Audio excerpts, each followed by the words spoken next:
Hey, everybody. Thanks for coming. I'm here with my good friend Janice Oberding, and we decided, it was actually Janice's idea, we decided tonight to put on our pajamas and some fancy schmancies and get dressed up and have a pajama party after Thanksgiving dinner. And I'm full. I'm very full. And we had a great dinner, didn't we, Janice? We did. You did a lot of the cooking. Oh, no, I didn't really. But I did watch Janice start to make the gravy, and I finished the gravy. I mashed the potatoes. And the stuffing. And I helped with the stuffing. And the sweet potato. And some of the things, guys, I know because Cheryl, you're in there, and Tanya. I'm just going to go through the chat first and say hey to everyone who's here. So I know, Cheryl, I saw you. That's why I gave you the thumbs up. Hey, Enzo. And who else? Oh, of course, Tanya's here because I saw her before. Tanya already knew what we looked like because she took a sneak peek on the Facebook. And Julie's here, and Catherine's here, and I saw Michelle was in here. I don't know if she can still hear me. The ghost magnet. The ghost magnet. She's in here. What's Michelle's last name? LeBaron. Michelle LeBaron. She's got her own channel, hasn't she? She is. She's on everything. She's on TikTok and Facebook and everything. Yeah, she's pretty cool. And Kibba, I hope your bed's comfortable, mate, but I'm glad to see you're pain-free today, so that's pretty good. Hey, Dantex. Yes, thank you, Cheryl. I think they're very nice PJs myself. I'll tell you that these ones here, I think technically probably it's a dress. Do you think? But I feel like it's more like a nightie. An evening dress, yes. An evening thing. But I got this from the Silver Queen. So I went into the Silver Queen the other day, and Connie, who owns the Silver Queen, had a whole heap of clothes up the back, Janice. Mm-hmm. I'm going to take Janice tomorrow and she can have a look. But I spotted this and I went, oh, my God, that's beautiful. It is. And Connie said, what is? And I said, this. I said, how much is it? And she said, oh, just take it. So I got it for nothing. So thank you to Connie, except I know Connie's not watching this, so it's okay. Yeah, and happy Thanksgiving to all the American folks. And I'm a bit excited because, Janice invited me over for Thanksgiving, and it was really kind of her. But it's been a fun day. I've enjoyed it. So I'm glad to see some of you are in here, and I hope I've said hello to everybody. And if I haven't, just go, Yes, I think whoop whoop to Connie as well. Just say, hey, if I missed you, I'm sorry if I did. It is the best kind of free, Enzo, getting something for nothing. Except it was a gift, so I appreciate it. Like, I really loved it. I would have paid for it. Can you guys see this beautiful crystal ball? I might get rid of, you already know who I am. I should say to Enzo, how do I get rid of my name tag? Anyone know how I get rid of my name? Just a second. Might be that. No, it's not that. It's just my name's in the way, I reckon. Oh, what's that? I'm looking, guys. They're used to me doing stuff like this. Banners? No. Oh, I don't know. We'll just put up with it. But I want you to see something. So it doesn't matter. But we can see the crystal ball, can't we? Yes. And check out our glasses, guys. Can you see those? Aren't they cute? They're little skeletons holding up the wine glass. I think they're gorgeous. So, yes, we do have some wine, but it's okay. Both Janice and I are sensible women, and we will not be getting too tipsy on this. So there you go. Hang on, let me just check back till we go. Yeah, they are cool glasses. All right. So anyway, Janice and I were going to hang out tonight with you and just chat. And Janice has got, today I came over to Janice's. So while we were waiting, we watched some old episodes of things that Janice has been in. Now, blew my mind because I knew that Janice had helped out Zac Bagans on Ghost Adventures. I knew that. But I didn't know that she'd been on. Now, what was the first one we watched? The Scariest Places, Dead Famous. And, you name them all. You know what you were on. Dead Famous, Scariest Places on Earth. I think it's Scariest Places on Earth, and Haunted Hotels or Haunted Something Travel Channel. Yeah. seance? I don't know. That's all I can think of, but lots. And it brought back memories for me too, because Dead Famous was the one with Chris Fleming. Yes, Chris Fleming and Gail Porter. Yeah, and I used to watch that because we had that on TV in Australia. But I sort of thought, oh God, and I reckon Janice has aged beautifully because She said I hadn't aged a bit. Well, no, I mean as in like looking at her in those, she looks great compared. Like, do you know what I mean? I think you look better now than you did then. And that says a lot because usually when you get older, it's like the opposite. But then whatever. Hi, Joe. So Janice has been on those, and you recently helped out the young boys too. Sam and Colby. Sam and Colby, yeah. She was at the Delta. They did a wash show. And you want me to tell you the story of these two guys? Yeah, go for it. Okay. Well, we get an email from their assistant and wants to know, will I work with them? Well, the first thing you do when somebody asks that is you look them up. Let me see what they look like, because honestly, I didn't really know of them. They're really big YouTube stars, but I didn't know of them. And I look and I think, oh my goodness, they're very young. What if they're a couple of smart alecks? What if you can't work with them because they're so full of themselves? And I had all these worries, but I say, okay, I will do it. We go up there, we meet them. There's two of them, and I believe they had two young ladies, part of their team. And I'm going to tell you something, Karen. They were the nicest, most respectful two young men you ever want to work with. They knew their stuff. They asked very good questions. They were very respectful. They took photos. I told over in that area, you can't vote. They did not go wherever we said you can't be over here. You can't. I was very impressed with Sam and Colby. Very impressed. Yeah, they seem like nice young men. Mm-hmm. I know, didn't you? I know my daughter said to me one day, the only reason I ever saw them was because my daughter said to me, oh, Mum, come and watch this. You'll like this. And I've gone, whatever. And I went out and I said, yeah, what is it? And they're very young. So it's like the dynamic they head for are the, teenagers and the very young in their 20s. Mm-hmm. But I watched it, and because one of her favorite YouTubers was helping them investigate a young boy called Tommy Innit and his friend Jack Manifold. And it was funny. Mm-hmm. And I took it for what it was, which is entertainment, but humorous. They're humorous. So mm-hmm. I took it for that. But my daughter was very impressed that I enjoyed watching them. So I don't know, did anything like that happen with you, with your grandchildren or anything like? Did they all go, did you work with them? You know what? This is so weird, Karen.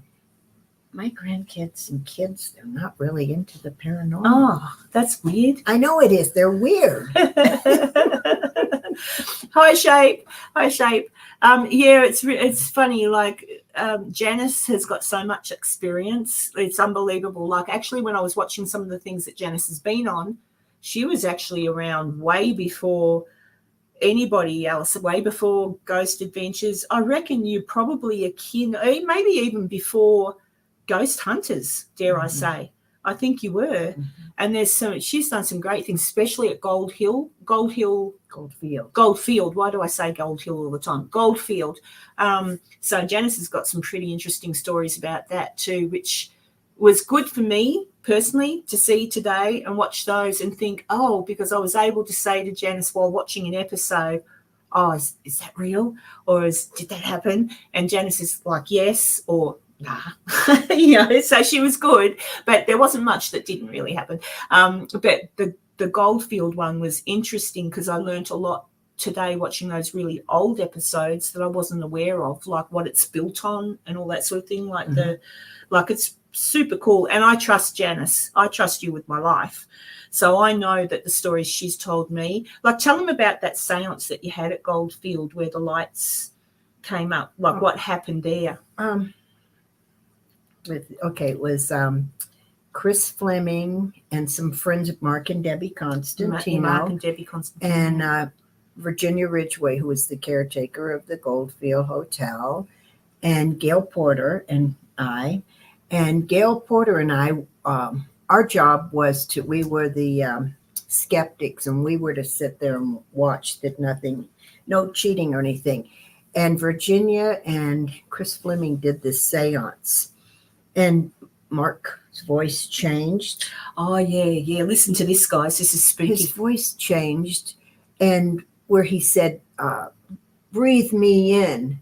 And when the seance was over, much later we played it, and he said, that's not me. And we said, yes, it is. No, it's not. It's not me. I know that isn't me. And he got angry and didn't want to hear about it. So anyway, during the seance, Virginia starts crying like she's possessed. And Chris Fleming and she are closing the seance. And they're saying, okay, we're going to send you spirits to the light. And 2 blue lights, I just rose right up out of the floor and went straight up. And we saw it. I mean, Gail Porter and I were sitting on the steps. You saw where the steps are. We were sitting there watching it. So I don't know what it was. It was very odd. Pretty spooky. And then it was Chris Fleming who later kind of made, which is a sad thing, but I'm assuming most of you who are watching this are aware that Debbie, Constantine and Mark aren't with us anymore under tragic circumstances. But it was Mark's voice that they thought was saying these breathe me in things. But then Chris Fleming had what was his theory? His theory was, and it gave me the chills because I thought, you know what? I think he may have been right. That future Mark had traveled back in time to the Gold Hill when we were doing that seance to warn Mark about what the future held if they didn't change their ways. Yeah, because it's really interesting. That just gave me the chills. I mean, that was just a theory that Chris Fleming had, but still, it's like, and but some of the stuff I watched today and talking to Janice with a lot of the stories she's told me, it's got me more and more intrigued by all of this. I still don't know what all this is, but I'm intrigued by it. But and this is Janice's crystal ball, in case you're wondering. I don't know, can you tell the future with it? What do you do with the crystal ball when you're on doing your seances and things? More or less, it's just, for me, I like to concentrate. It keeps your concentration. If you're doing a seance and everybody, maybe 5, 6 people, and you're focused on it, I can't see the future in it. I wish I could, and I would see what numbers were on the lottery, and then I'd hit a big lottery. But it helps the concentration. So you've got something to focus on while you're. And what you said today about this is crystal. Remember what you were talking about the crystal energy and all that. So it may even pull some energy. Because that's one thing that they found out about the Goldfield Hotel. I don't know how many of you know this, but it's actually I can't remember why they dug it, but they did dig a tunnel for something back in the day. And there's what do you call it?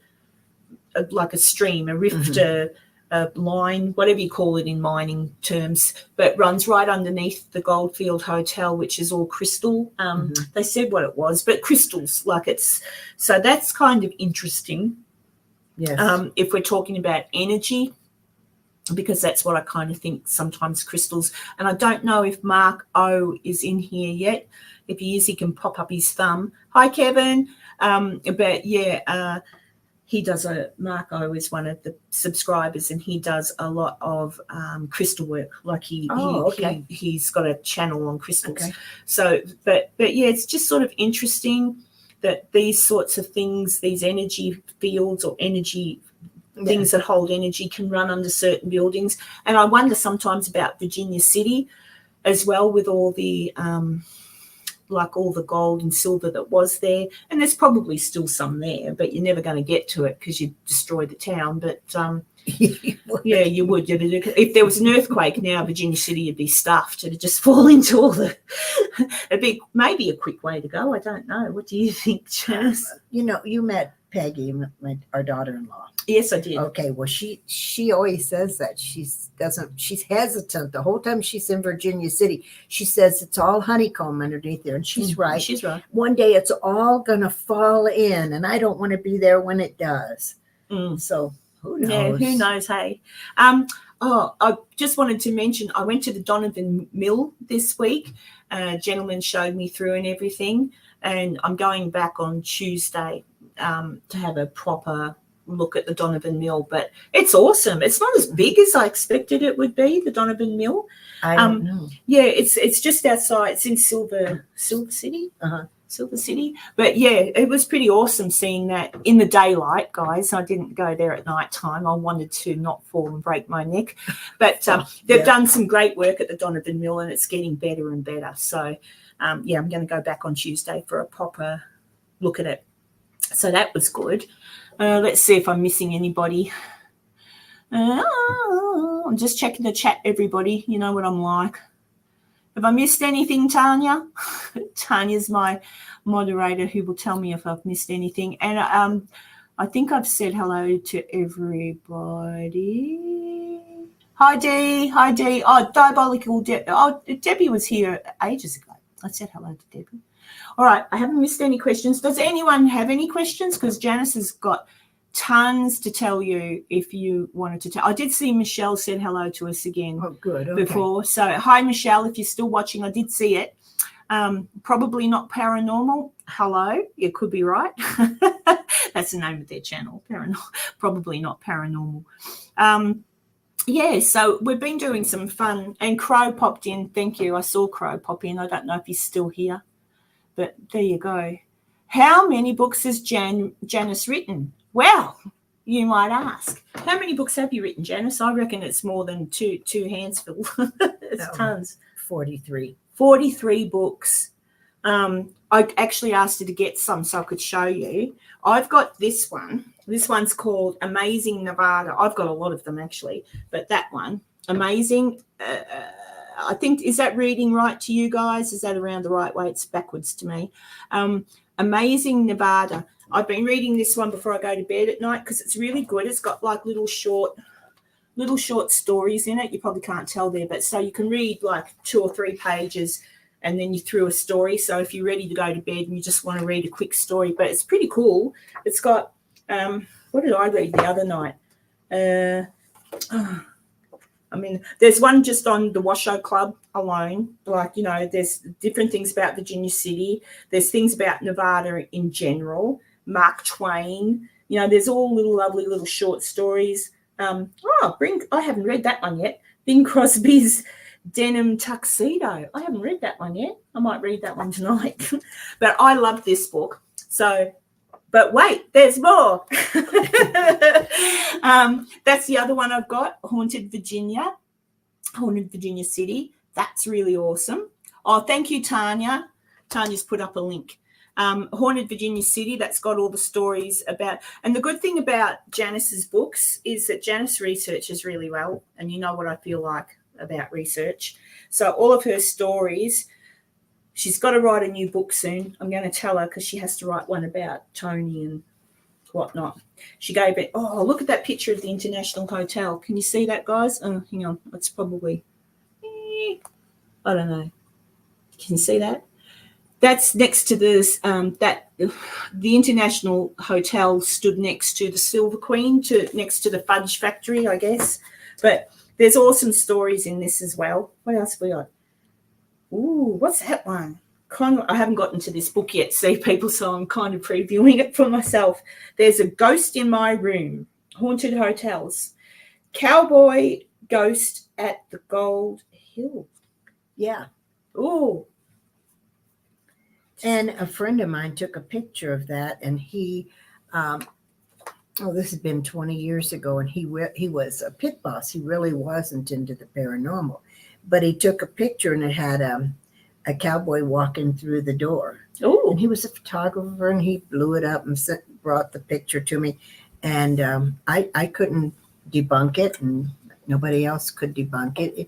It hung for many years in the Gold Hill. But it was pretty amazing. Oh, here we go. Enzo's got, hang on, let me check. Janice, this is a question from Enzo to you. Oh, that's Diabolical, Debbie. Oh, yes, thumbs up for the live stream. Thank you, Debbie. If anyone can give me a thumbs up, that would be marvellous. Janice, have you ever been on an investigation where you truly felt like you were in danger? Well, a couple of times, not necessarily ghost. I mean, I've been in like bad part of town or something, if that's what you mean. Yeah. And when we did a seance, if you consider, I don't know if a seance is considered an investigation, but well, a little. In August we did a seance. There was 4 of us at the old Nevada State Prison. Oh, yeah. Listen to this, guys. This and is we spooky. had this crystal ball here. My husband had to carry it all across the yard, pouring rain. And there was 4 of us. The doors were all locked. We were in the death chamber. And right in front of us was death row. So I'm doing the seance. She's recording EVP, and we're hearing chatter. You know, sometimes how you're doing an investigation and you can hear chatter. We're hearing that. She's recording. And all of a sudden we hear really loud footsteps coming down death row. And remember, there's only 4 of us. There's my husband and me and Tammy and Susan. And I look around, and that is the first time I've ever been really, what was that? Did I do that good of a, I mean, it was frightening. And so my husband says, you better close this seance. So I quickly closed the seance and we didn't hear any more. But I felt that I was very apprehensive at that point. Yeah, it sounded pretty spooky. Like even Bill, Janice's husband, described the same thing. He said really loud stomping footsteps coming towards you. And I thought, oh, yeah. So I don't know. We're hoping to go there, aren't we? Yes, we are, Susan. If you're watching. Yes, Susan, if you're watching. We're wanting to go. Yeah. So hopefully that will happen. Maybe, well, I don't know about the footsteps, but I don't know how I'd handle that. I don't know. I've never had anything. I've seen weird stuff with Mark and Debbie in a couple investigations. Deb, and I tell people this, and I think sometimes they think, yeah, you're full of it, or you were drunk, or smoking pot, and none of that is true. And we saw this little creature, like a little gargoyle or something about this tall, moving toward us. We were at this cemetery, and she said, do you see that? I said, yeah. We're watching it, and it's moving closer. She said, we better get out of here. So we took off running. I know the people with us, they were, we were visitors from Nevada. They probably thought, those people from Nevada. Yeah. So yeah, a couple of times. Oh, I think Bill is calling the pussycat. I can hear her. It's not a ghost, people. It's just Bill. Yeah, so Janice has got some really interesting stories, and if any of you want to ask questions, go for it, because what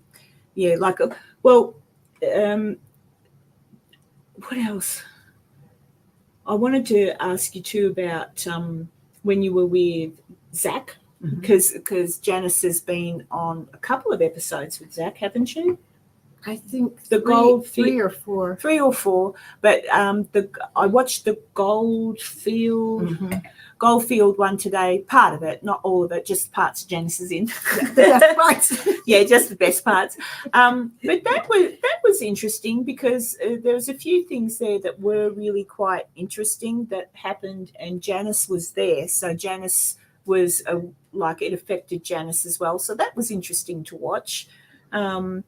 And I don't know, sometimes I sort of think, although certain people are accused of not being truthful with what they do or whatever, I wonder sometimes if certain parts of it are truthfully true, not necessarily overacted or whatever.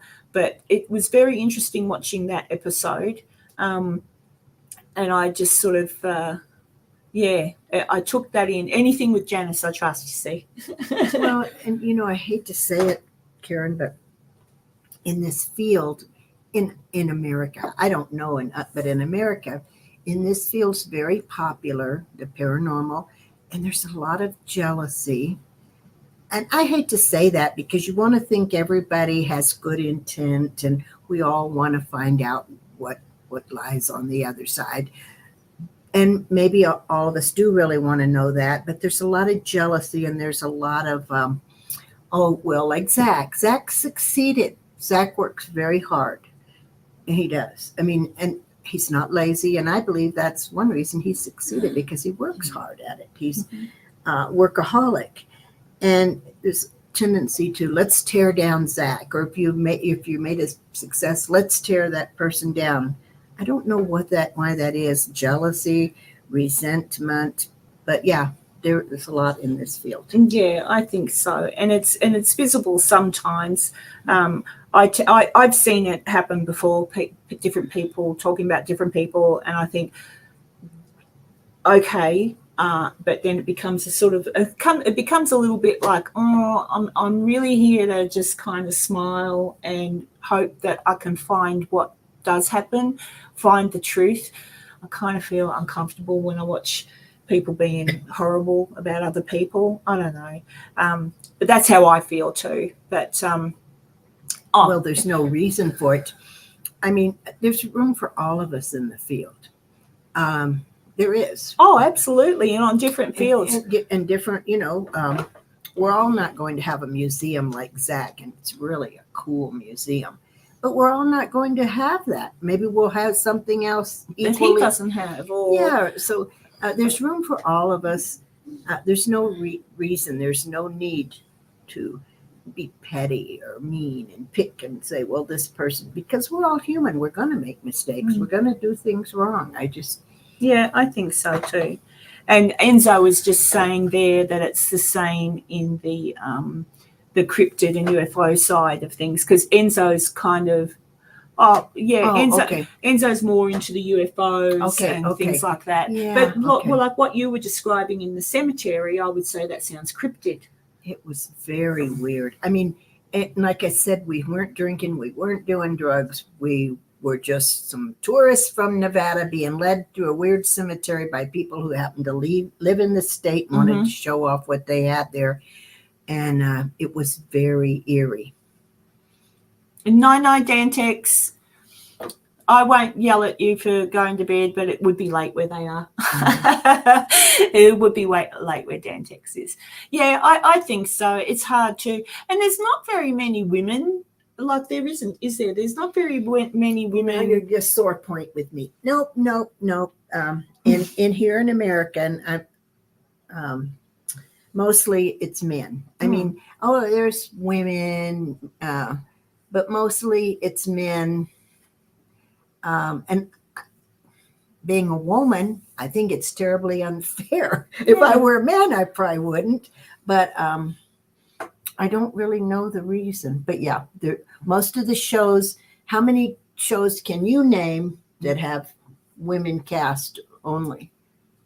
And they bring in a cute boy once in a while. Yeah, it's okay to bring in a cute boy once in a while, but I mean, they bring in a cute girl, but I mean, yeah, they normally, like, you watch any of those shows and there's always at some. Well, I've got a friend Cassie from Weeping Willow Paranormal. She's got her channel's way bigger than mine, but Cassie travels around with her friend and her husband, and they do investigations. But that's the only one really, unless I'm missing something, guys. But the only one who is forefront, like Cassie will go out. She's she's at the camera.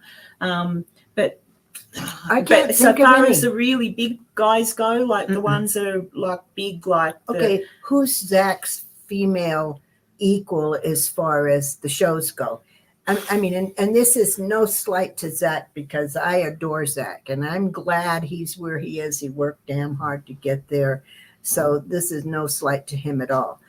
But you look around, where's the female I don't threesome? think there is one, is there? No, there isn't. No. Maybe, I don't know, maybe the women don't want to. I don't know. Maybe we should have a show, a TV show. The Janice and Karen show. Janice and Karen investigate. I mean, I don't know. I don't get it. It's kind of weird. You don't see too many female, like big YouTubers. You do see the boys and they have girls on, but then the next week it might be a different girl and a different. Yeah, they bring in the different girls, and I don't know why that is. All the men in the field, I think, are wonderful. This is nothing from any of them. I think Dave Schrader works hard as a dog. I think Shane Pittman works hard as a dog. I think Zac, they all. Yeah, Shane Pittman, I met him. He's really nice. He's really nice, and his investigation style is. I was surprised. He's very quiet.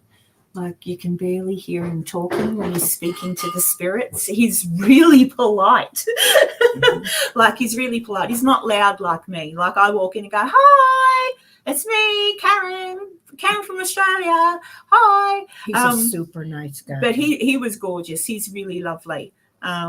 It's a shame that what was the show he was on with the other man? You'll have to forgive me because I didn't actually know who Shane was. Okay, he was on 28 Days Haunted. 28 Days Haunted. And then the Holzer Files. Holzer Files, that's it. With what was the other man's name? You know him. Dave Schrader. Dave Schrader. Yeah. Yeah. So he was on with that, but he's really lovely. So anything of his that you see, I would put him as pretty much Richie Ditch. And he gave a really good talk too on why he does what he does.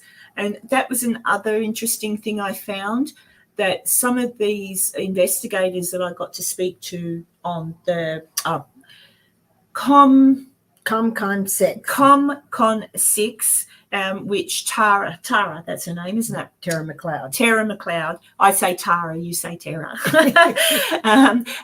It was a really good weekend. Like she had Shane there, Aaron Sagers, and what was the young lass's name? Heather Teddy. Heather, the young girl. Heather Taddy. Heather Taddy, and of course Janice. And Michelle. Oh, and Michelle. Oh, God. Sorry, Michelle, if you're listening. Michelle. But they all mainly, like they all gave reasons as to why they do what they do. But I found Shane's really interesting because he has a really, what a sad upbringing. Yeah. Terrible. And he has, I kind of wondered if sometimes people that have a true desire for the paranormal have actually come from some particularly savage upbringings. It was just interesting link I found with a few of the people I spoke to. Only a link. It's just interesting. But yeah, he was lovely. So anything with Shane Pittman, go watch. Obviously anything with Janice. And if Michelle's watching, of course. What's Michelle's? I've forgotten. Is her channel called The Ghost Magnet? The Ghost Magnet. Yeah, so go check out Michelle as well. But yeah, I'm just saying probably not paranormal. Says, I still watch Ghost Adventures in Zac. Zac brought a lot of attention to the paranormal field, so a lot of us are interested now because of him. And that's right. That's absolutely right. And that's what I tell people when they complain about him. I say, look, he did bring us in many ways to mainstream, because before we were all considered loonies, real weird kooks and nuts. So he did bring a lot of attention to us, to the field, and that's a good thing. I think so. But yeah, like, and everybody here knows my views on people that fake evidence, like actually fake evidence, as in tie a string to a cupboard, or fishing wire, or you know how I feel. I don't like it. I don't see the need for it, because honestly, at the end of the day, the places that you go to, if you research them correctly and you actually delve correctly into the history of the place that you go to investigate, it's way more interesting than the BS they make up. Far more interesting. So yeah, I don't know. Hang on, where's thanks Tanya. Thanks for sharing Michelle's channel. What's Dee saying? Oh, look, we've got a visitor. Hi, baby. Most Haunted started our internet. Oh yeah, Most Haunted, of course. Yeah. We had that a lot, didn't we? We've got a pussy cat. I don't know if you can see her coming in. Puss, puss, puss, puss. Where is it? There's her head. She's sniffing looking the at crystal ball. Maybe you see the future. She might. She's this awesome cat. Look at her. She might pop her head up. I'm staying the night at Janice's, so I'm hoping one of the pussy cats curls up in bed next to me. If I'm lucky. Keeps you warm. Better than a hot water bottle. Yeah, it's funny. Sam's saying, yeah, Sam saying that Most Haunted, which was an English show, Uh-huh. that was extremely fake. They did things with string and all that. That's that Derek. Oh, the one you were telling me about. Yeah. There's the one with Derek, who I can't think of his last name now. I always go blank. Hey, Sheldust. But yeah, so it's. I don't know. That's what I mean. Like, I watched that Most Haunted when it first came out, and I thought for sure that was all real. And then it just started to dawn on me. It was mainly Derek, the fellow who overacted all the time and got possessed. That I ended. It's such a rare thing. It's a rare thing. Possession is rare, I would think. Derek Akora, that's his name. Yeah. Derek Akora. I mean, bless him, he's gone now. He's up really? with he died. I didn't realise how long ago he died. Can someone Google the year that he died? But it was ages ago, and I thought he's going to haunt you now. Yeah, I thought he was still alive. Uh-oh. The pussycat might knock the light over in a minute. We'll go into darkness. It's a black cat too, so who knows? Hi, pussycat. But yeah, so yeah, Janice very much like me. Well, I'm not as good at it as Janice as yet, but Janice researches everything she does. And if you can't get it, you get is it Chris that does some for you? My friend Chris. Her friend Chris will sometimes delve into it. And it was actually Janice that helped me out with the spirit in the Washoe. Well, I don't know if it is a spirit in the Washoe Club, but one of the true deaths in the Washoe Club, which was John. Oh, I can't remember. John. It'll come to me later. It was John, but his nickname was Scotty. And he was a news anchor in Reno in the 60s, early 60s, or maybe late 50s, early 60s. Because if it was 62, he died, wasn't it? Yeah. And he worked for the newspaper as well. I'm assuming because he lived in Virginia City, he must have maybe worked for the Virginia City paper. Do you think? He did. Oh, he did. There you go. So his nickname was Scotty. He was 55, and I've got a memory. May 28th, 1962, he was living in an apartment in the Washoe Club, and he decided he didn't want to live anymore. So he checked out, so to speak, with the help of a weapon, which is sad. And you know why I can't say the word, because I'm not allowed to on the YouTube. But yeah, so that story is true. So when you get shown through, I think over time it's changed a little bit, but you get different stories. So I've been told someone named Scotty hung himself, I can say that, in the Washoe Club in 1982, which is incorrect. It was 1962. It was a Scotty, and I've got a pussycat. I've got a pussycat playing with this thing on my dress. Go for it. But so yeah, so if you ever get to go to the Washoe Club, there is a Scotty. That was his nickname, but his name's John. And I intend to research that a little bit more and see if I can get a photograph of him and his grave, maybe. Because if he was on the TV, there might be photos. If he was on the TV, there's probably photos of him. Yeah, so maybe I'd like to do that and just put a face to the name. Well, it's like an adventure. You know, we love paranormal, but when you're researching history or you find somebody that you want to learn that's dead or you want to learn more about, and you start researching, it's like you're on a great adventure. It is. You learn something. I learned this, and then I learned that, and it's really exciting. For the historians, it's exciting. Yeah, no, I love it. And that's why part of the reason you guys have probably seen me. Yes, I've been to investigations and stuff like that. Nothing ever happens except for the singing ghost, but I dismissed that at the time, the one at the Waverly Hills. I was saying to Janice today, I went to the Washoe Club. I was there by myself. I went upstairs. I sat there in the dark. I talked to John. I talked to anybody. I walked up and down. I sat. I waited to hear something. There was no running up and down the hallway. There was no evil presence. There was nothing. And I'm like, why?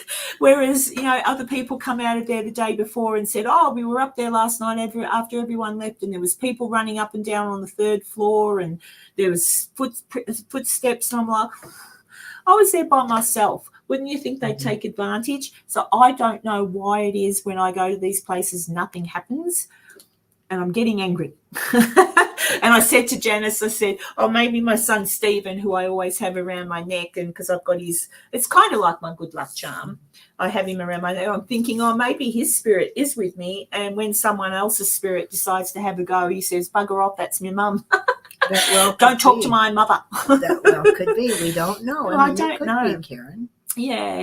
Yeah, I am a bit of a myth buster, aren't I? But it's good to know the truth. Why go into check on the paranormal exactly if the story that you've got is wrong? You're going in there with the wrong information, and although the story sounds great, it sounds like the Goldfield Hotel about Elizabeth. It sounds good, but it sounds never happened. Fun, but it didn't happen.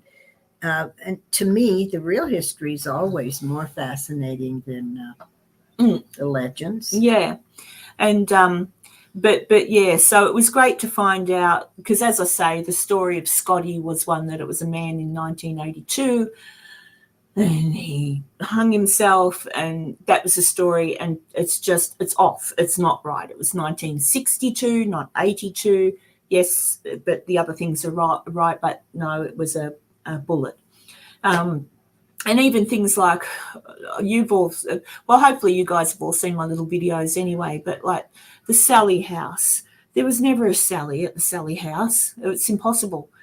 So, but that story has grown and grown and grown. Do you know the truth about the Sally house? No. I should tell you, Janice.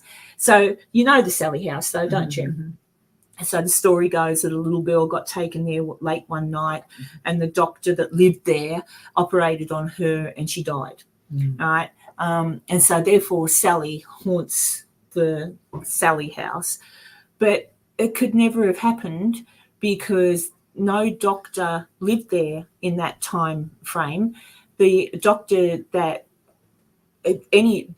was there was Charles Finney, who was also the mayor of Atchison, but he was a doctor. He came back to Atchison and built a house next door to the Sally house. He lived in the red brick house next door to the Sally house. There was a hospital which would have been a 4-minute drive, so henceforth, I don't know what, 15-minute walk or something. Mm-hmm. And they did have, horse and carriage and all that sort of thing back in the day. There was a hospital just down the road. So why would someone firstly go to the Sally house where no doctor did live, right? It's not documented anywhere. There's nothing. It's a story that has been made up by people, and I won't say anything more, but it's been made up to for whatever reason.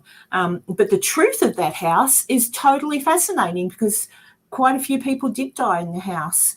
The last Finney to die in the house was Agnes, and that was in the 40s, and she passed away in the 40s. Up until then, her dad passed in the house, her baby brother died in the house, her grandpa, her husband. So that house has such a history within Atchison itself, even the fact that Charlie, who was one of the sons who grew up in the house, became the mayor. Like, they were a really well-respected family. So that's as interesting as the legend. That's as interesting as the legend. And they used to try and blame something on a little old lady who lived there in regard to, she practiced witchcraft or something. She didn't. She was someone's nana, someone's mum. She was an older lady. She rented there. She lived there until she got ill and had to go into a nursing home. Mm-hmm. And she was very much kept to herself. So she wasn't an outgoing sort of person. And then the next people to move in were the people who had the dealings with Sally. And that's where I'll leave it and let you make up your own mind. But I know what I think. But that's what I mean. So people go there over the years. Sally.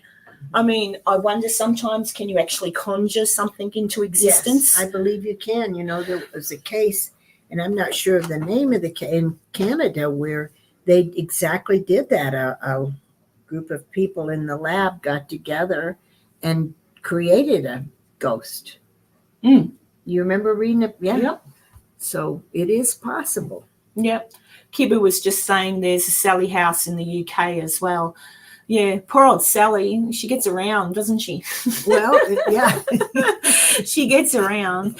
But yeah, I don't know. So I guess my advice to anyone who goes to these places, do your very, very best to find out something about them before you go, and then research it yourself sometimes it is hard, as Janice will say, it really is sometimes very hard to get the information if it's from long ago, or if for some reason it's been covered up over time. So it is hard, but dig hard enough and you'll find it, or go with the instinct too. If you hear a story and you think, what? How could that happen? Your instinct's probably right. Like, what?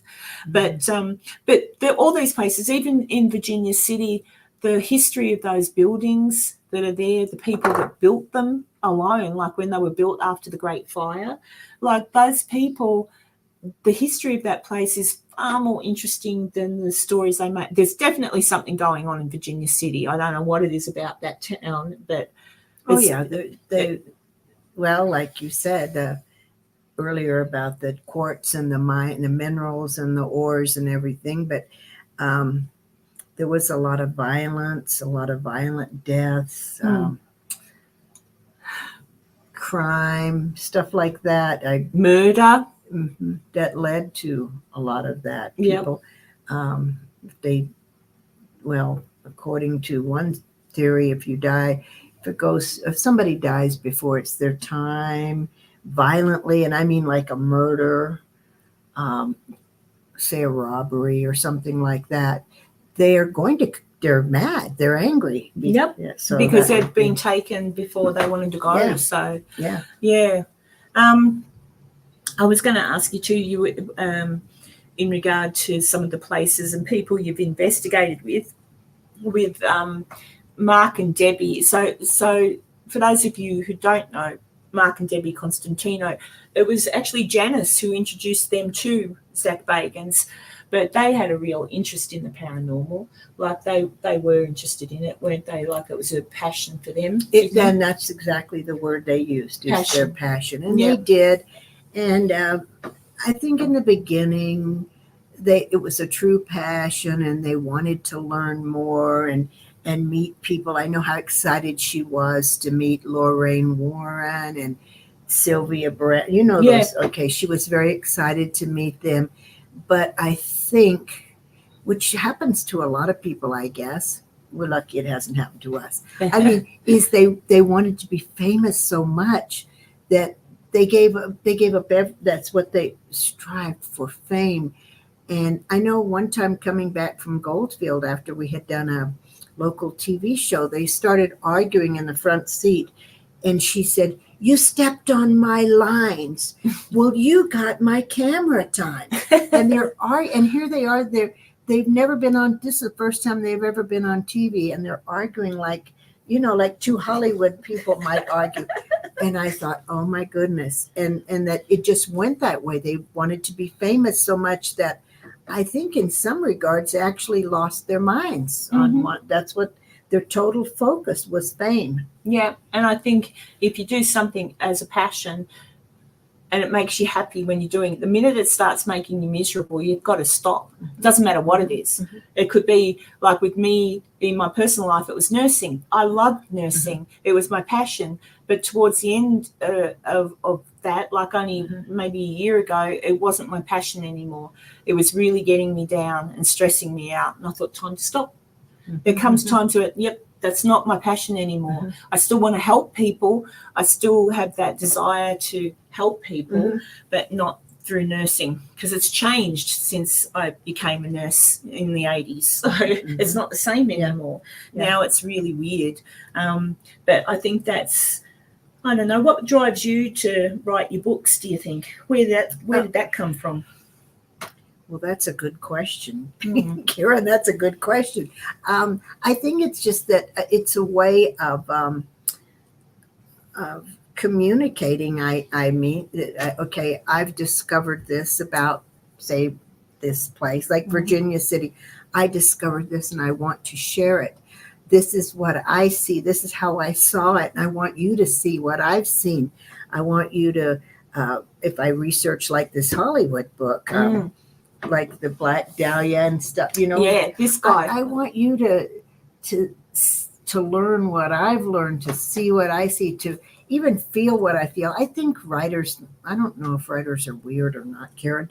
They're artists. They're just, that's it basically. is there's good pictures. There's good pictures in this book. That's how you I think it's a way of communicating it's a way of communicating, like if you meet people and you carry on a conversation and you get to know people. I think that's kind of like when I write, I want people to know this place, to see this place the way I do. That's basically it, I guess. Yeah, I reckon. And when you read Janice's book, like I'm reading them. As I said before, at the moment I'm doing the Amazing Nevada book because it's good for me at the end of the day after helping my friend Connie with the horses and the Mackie Mansion chickens. I'm tired, so I sort of think, I don't really want to get into something and fall asleep half sentence. That happens. So I thought I'll read that book. But I've got that one. I've got the Murders, Mysteries and Misdemeanors of Hollywood and Los Angeles. And I've got that book too. So I'm looking forward to reading that one when I get home. And there's the Haunted Reno.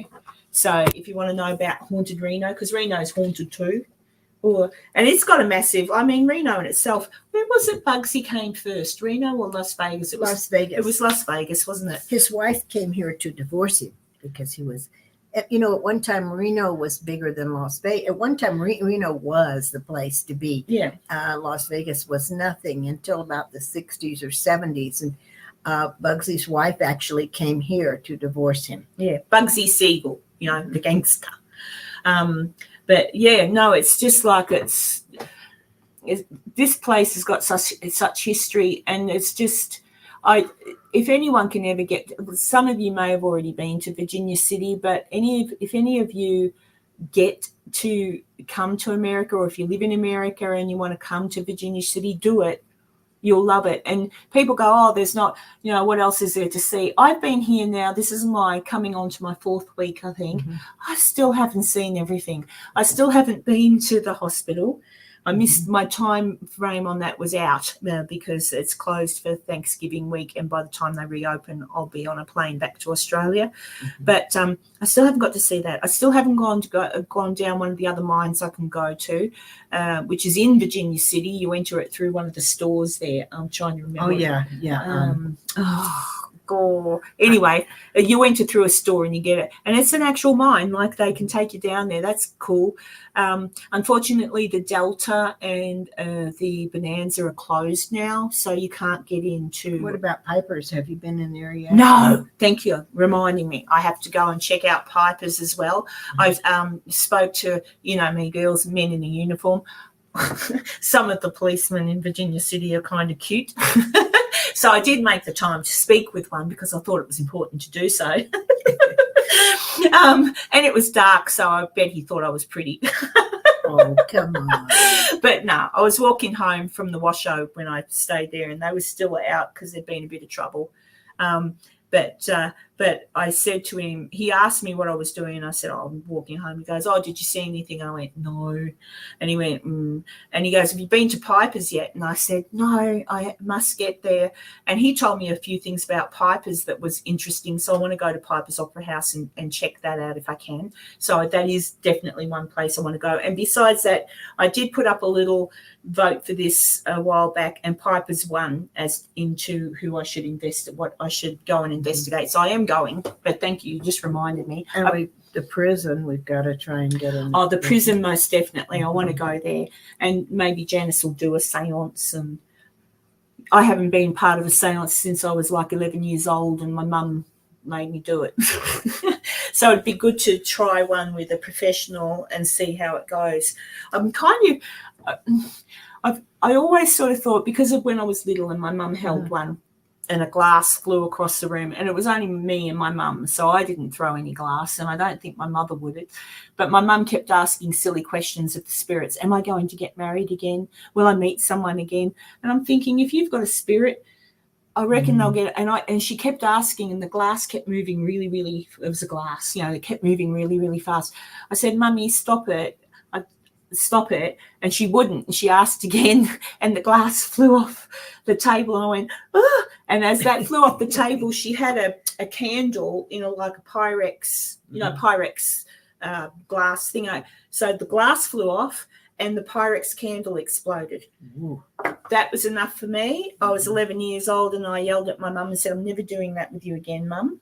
Did she do it anymore? She did it by herself, or she'd try and pull my sister into it. My sister would go, no. So then she'd get a girlfriend over, but always made me feel uncomfortable because she didn't know what she was doing. Like you don't ask a spirit, am I going to get married again? What a stupid question. They're not fortune tellers. Or are they? I don't know. Or are they? So, yeah, but I'd certainly love to go to the Nevada State Prison with Janice and see what happens. I mean, we'll see. Am I missing any questions in the chat? I hope I'm not. Let me see. I think people are saying hello to each other again. Oh, hello, RPI Paranormal. Go away, Norton virus person. Oh, go away again, Norton virus person. My antivirus thing keeps popping up.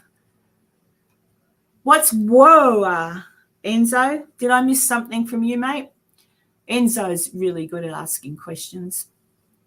I'm just trying to see. Yeah, I don't think I've missed any questions. What else? We've been talking non-stop today, me and Janice, about all sorts of things.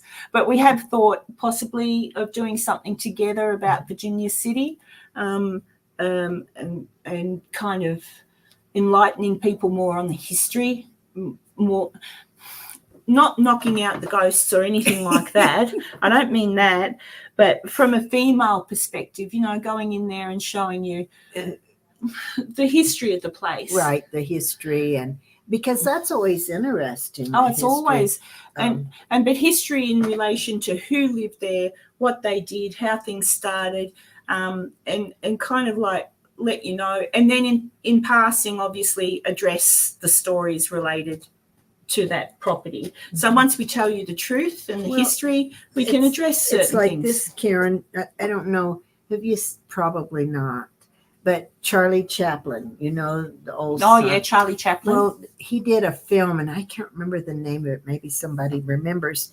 And he went to an opera or went to a play, and this woman was sitting in front of him with this big, huge hat, and she had a feather, and she kept turning this way, and he's trying to get around that big. Do you remember that one? Okay, that woman was born in Virginia City. Now I've had a senior moment and can't remember her name, but she was born in Virginia City. Wow. And she did many silent films. Oh, we have to remember her name. Yeah. Maybe someone can Google that. Virginia City actress. Who wore the big hat, the woman with the big hat in the Charlie Chaplin film. Maybe it was at the opera or something. And so there is a connection of certain silent film and stuff in Virginia City, which is pretty interesting. And the other connection too is like in the 50s, late 40s, early 50s, it was a thriving spot for people from Hollywood to come and hang out. I mean, you had Humphrey Bogart, I know, came. I'm pretty sure Lauren Bacall came with him. And Salvador Dali, of course, he wasn't an actor, but I think he came. He was pretty famous. Yeah. I believe it's said that Marilyn Monroe came to Virginia City as well, but I'm not 100% on that. But she may have. I don't know. She may have. I don't know either. She filmed her last movie, The Misfits, in Reno and Dayton and out by Pyramid in this area. So she may have called past. She may have. I know she went to Lake Tahoe a lot with Frank Sinatra. She may have come to Virginia City. Yeah. And probably Paranormal has just said, I'd rather know the real story of any place I investigate. No point trying to talk to someone that couldn't possibly be there. Yes, that's true. And that's true. That's my point. Do you ever think this? I think this sometime, and people will say, like Marilyn Monroe, how can she be in so many places at once? Okay, maybe she's not. Maybe there's many spirits who say, you know what?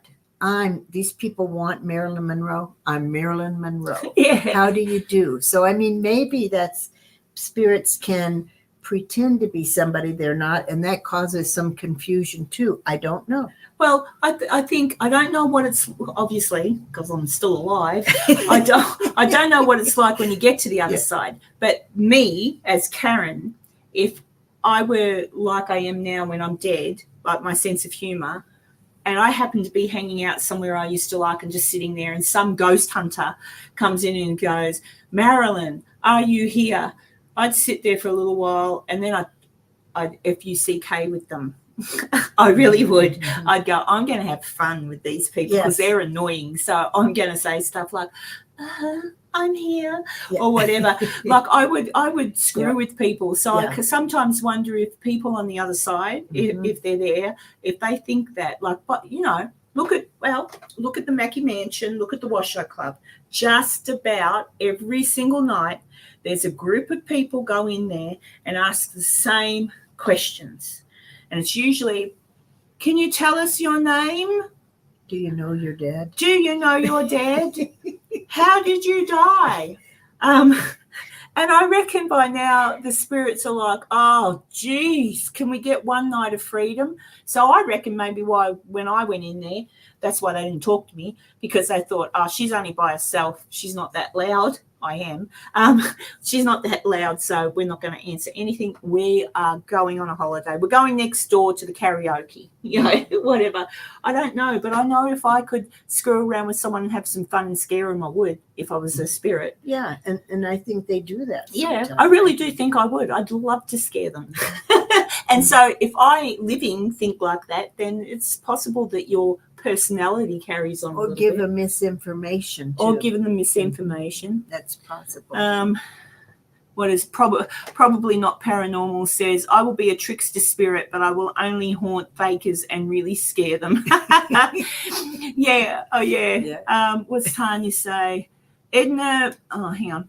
Oh, here she's found out. Edna Purviance, the actress in the movie A Night at the Show. Okay, no, and yeah, you're right but it wasn't Edna Purviance, and you're right about that. This was what he's talking about. Yeah, but she was not the lady I'm discussing. Edna Purviance was actually born in Paradise Valley and raised in Lovelock, Nevada, and she was his lover and his leading lady on many shows. I got that in that Amazing Nevada. Amazing Nevada. Yeah, and she was in that A Night at the Show. Maybe she was in it too. And this one was not a leading lady. She was just a bit part. So it could be the same show.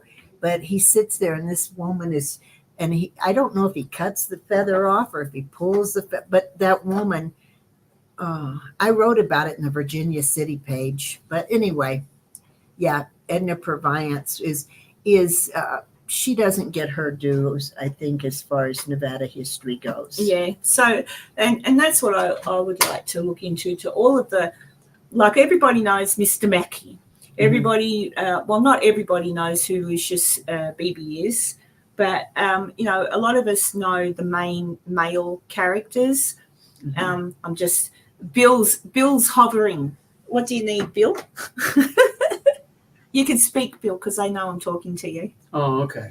Now I just reminded you of your books. I said right there for you. Yeah, we've been talking about the books. Oh, okay. Yeah, we've been talking about the books. Bill just is gorgeous. He loves Janice so much, and he's your number one fan, really, isn't he? Yeah. Oh, well, I think PR I am. person, I guess you. Yeah, he's the PR guy. Yeah. What does she? Hang on, I'm just having I can't remember what I was saying now. You were talking about the male characters. Everybody knows them. Mr. Mackey. Like Mr. Mackey, Sutro. There was another one. What's his name? He went to San Francisco as well. There was a whole heap of them, and I've just gone blank. Who were they? There was Sutro, Mackey, and then there was another big fellow who... He was the one that tricked Sharon. Was it Sharon? William Sharon? Or? I can't remember. There was one that came into town and he basically kind of stole someone else's. He lied a little bit to get the money, and I can't think of what his name is now. But my point is, the point I'm trying to make is that you often hear of them people, like the Millionaires Club people and all that sort of thing. But apart from Juliet, you don't really hear about the women from Virginia City. Did you hear about Sutro's wife, Leah? What happened to Leah? Oh, let me tell you. Oh, here we go. Gossip. Okay. Sutro's wife, Leah. Adolf Hitler. Adolf Hitler. Well, he was German. He was German. Sutro was German. That's why his name was Adolf. Adolf Sutro built the Sutro Tunnel. He was a German, and he came and he built this. And then I guess he was kind of a big man of town. Yeah. Leah, his wife, caught him in the International Hotel with another lady. And took a vase and started cracking her in the head with it. Yes. So it's all in the, so he wanted to divorce, she wanted to divorce him. I can't say as I blame her much. And he wouldn't divorce her.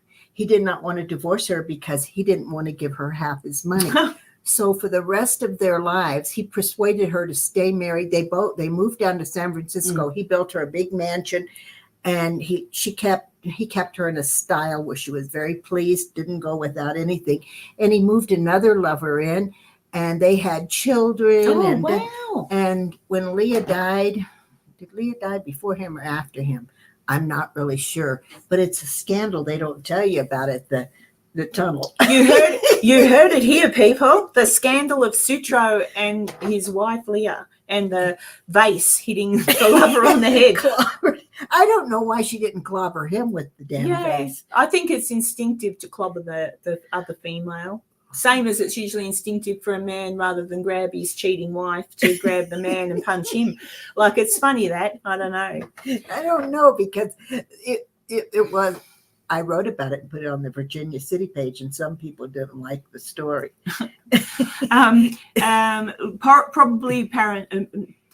Probably not paranormal. It says, seems a lot of the females in Nevada ghost stories were made up. I can't think of any that Karen hasn't already researched. Oh, there's tons. But yeah, like, all right, this is my opinion, and you guys have probably seen the one that I put together about the Silver Queen. So the reason I don't believe that Rose existed, and I'll say this in two ways. First way is she could have been in room 11. She could have hurt herself, but there was no bathtub at that time ever in room 11. Okay, she would have had a basin and a jug. That's it. Actually, I'll be putting this on my channel in a couple of weeks when I get home, because I took footage. I've investigated the building, okay? So there used to be a communal bathroom on each floor, okay? So where room 11 is, across the way, anyone who's been there, when you're exiting the Silver Queen to go down what I call the stairs of death to C Street, they're horrible stairs, to your right is a walled up doorway. Well, that was the doorway entrance into the communal bathroom, where there was a bath, okay? So there was a bath in the communal bathroom. So yes, it's possible that someone named Rose was in room 11 and hurt herself, but it wasn't in room 11 because there was no bathtub. The only bath was in the communal bath space, which to me sounds rather unusual, that she would have gone into somewhere that anyone could have walked into really at any time and been there long enough that kind of, well, if she did it properly, but anyway. So I'm not saying she didn't exist, but the probability is low. I think that is a made up story. I don't believe it. But there's enough deaths in that hotel that did happen. A man named John Mellon came in, and I've got the date somewhere. Actually, watch my video. I think I've put the Silver Queen, the truth or something. But John Mellon was his name. He had asthma, really bad asthma. He was really sick up in Virginia City. He was there to sell a couple of cows for the lady who ran a ranch down in Reno. He was tired. He felt sick. He went to bed. He never woke up.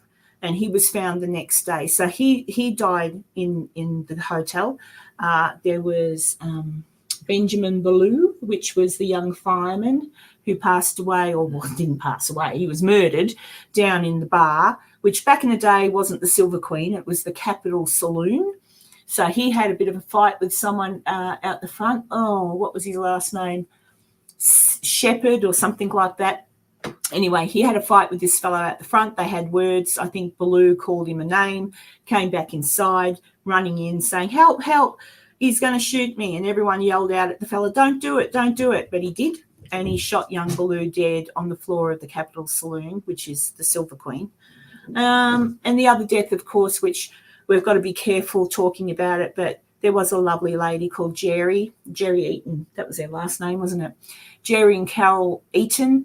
They're the ones that named the Silver Queen. They moved in there, and Jerry died in the apartments next door, the Silver Queen apartments. They say the coroner's report is that it was self-inflicted wound, and that's why she died. But there's a lot of rumours to say that it was possibly murder. So there are definitely 3 people. That's all you really need, isn't it? You've got Ben down in the bar. You've got John upstairs. I've got a feeling, given the description, that he got a suite of rooms. I've got a feeling he's on the top floor, down the end in 25 or 26. And then you've got Jerry, who passed away right on the adjoining to the hotel. So, I mean, there you go. There's the Silver Queen. In a nutshell, there's 3 deaths that are verifiable. There could be more, but I don't think Rose is one of them. What do you think, Janice?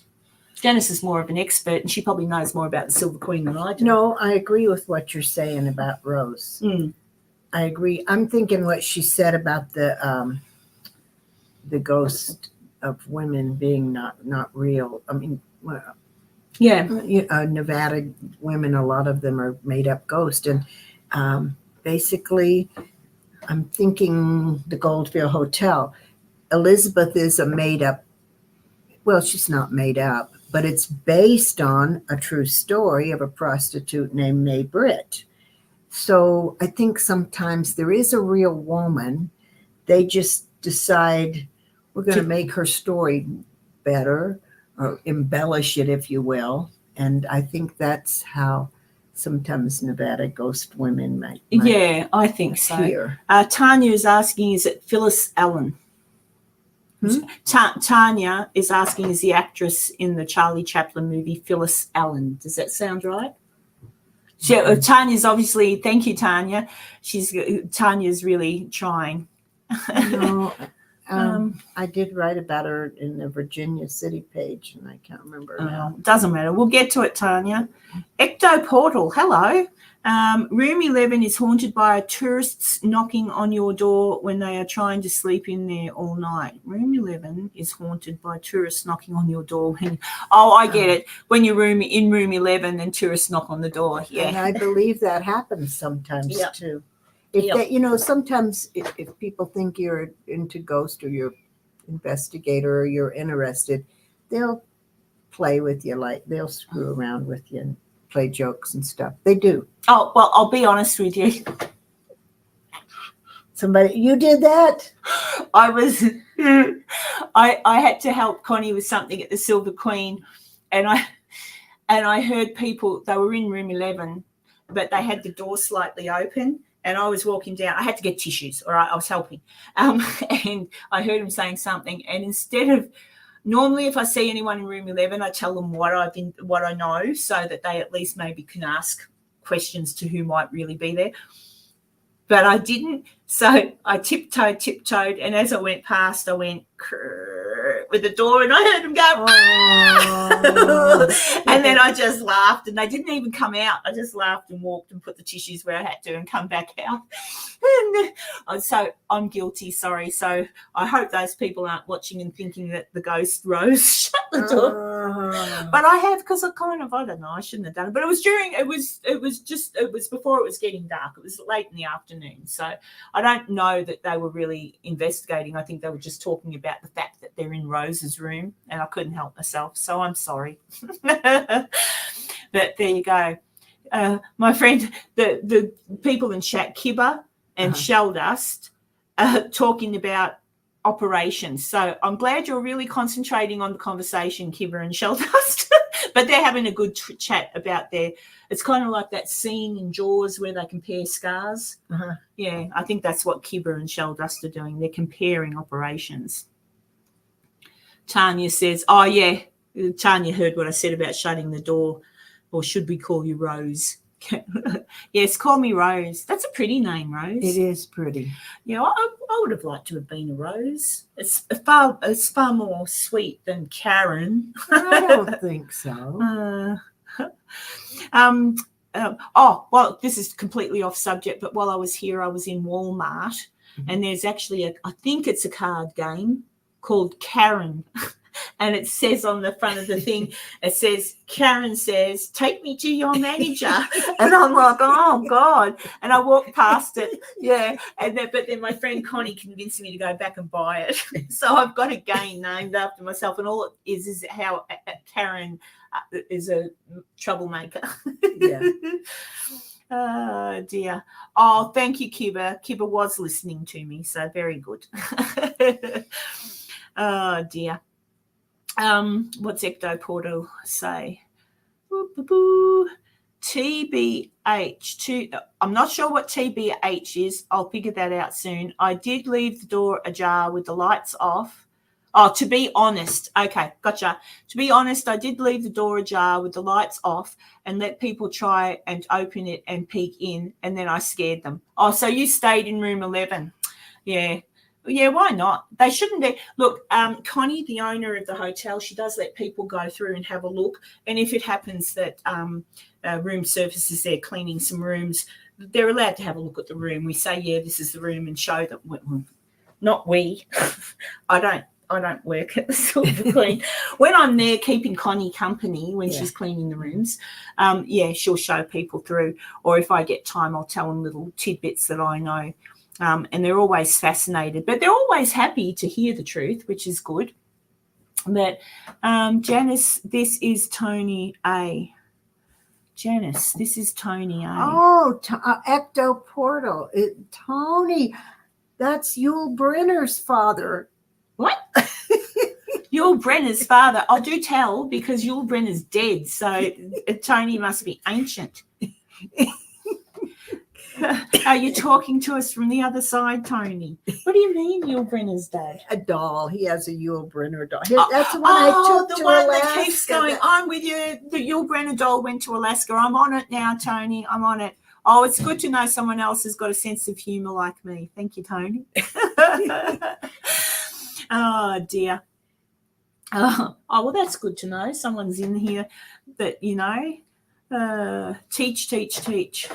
Yeah, but so Janice and I have got some ideas. Does anyone else want to ask Janice? Because she's working with a whole heap of people like this. So there's Dave Schroeder. That's his name, isn't it? Schroeder? Dave Schrader's wonderful. Schrader.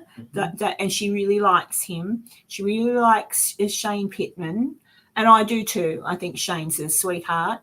But Tony's fun to investigate with. Tony's the one on that I'll show you in a little bit, the one I put up on TikTok, where we're looking at the mirror, and I start laughing, and because I say, "Are you there? Are you there?" Yeah, Mark I saw Twain that. in the mirror. You know which one? Yeah, I know which one. And he's the one. He and his friend Tommy came. San Francisco Paranormal came up and investigated the shop. Oh, and they're the ones that were saying, it's haunted. Did you see that one? no. Yeah. And then Tony says, buy the book. Oh, yeah, I know what you're talking about now. What did they think of the shop, actually, when they were in there? They said it's haunted. See, Janice is in town. There's the antique mall. So it's an antique shop on one side, and on the other side, sort of antiques, but kind of like T-shirts, etc. But there's a lot of antiques in that shop, like really old items that have obviously belonged to other people, jewelry, just knickknacks, really old stuff. So I've often thought that, and I think probably a lot of you agree too, that sometimes items carry energy, mate. Right. Energy. I say energy from people who may have owned them before. So that's interesting. So they think it's haunted. And Tony is, okay, my idea of a fun person to investigate with. You haven't, San Francisco, you want to know about San Francisco? He's Tony. Your guy. Anyway, because he is a serious investigator. He does great EVP research. He knows what he's doing, but he also, there's humor in it, because you cannot. Oh, you can't. In this field, when you take yourself too seriously, it's like, really, you have to be able to find humor in things. And where did we go now? Tony, I'm having a senior moment. We went this past summer to Tony, where did you go this past summer with Janice? Where did we go this past summer? To the hotel, and you were doing Al Jolson died in that hotel. Oh. And so did who else? Al Jolson. It's where what's his name? Senior moment. Too much turkey. Too much wine. Dressing. Oh, maybe not too much wine. We haven't really had a lot of wine. No, we haven't. Paddy Arbuckle, St. Francis Hotel. Yeah, that was it. And Tony Thank was. you. Yeah, Tony. it was a very fun. I mean, we didn't get very much. I don't think we got very much, but it was. But it's still fun to do that. To be in that room where that happened, a historic. Now, Enzo's got a question for you. Okay. Janice, is there a place you'd like to investigate that you haven't gotten around to yet? Yeah, there's a lot of places. I haven't investigated much in the East Coast. I mean, the White House, I would love to. I've been wanting every president in there. It says they see Abraham Lincoln. I always think, gosh, I write a letter and say I would love to come and investigate, and they just really aren't interested. But yeah, the White House would be a fun one. But I don't know if ever going to get in there. But that Buckingham Palace. You know where I'd like to go in England though. Not Buckingham Palace, where Henry VIII lived. Hampton Court. Yeah. Oh, because and again, do you see, not to see a ghost, because I watched a show called Tudors. Oh yeah, I love that. I loved that, and I fell in love with Henry VIII. Oh, plus the actor was kind of cute. Yeah.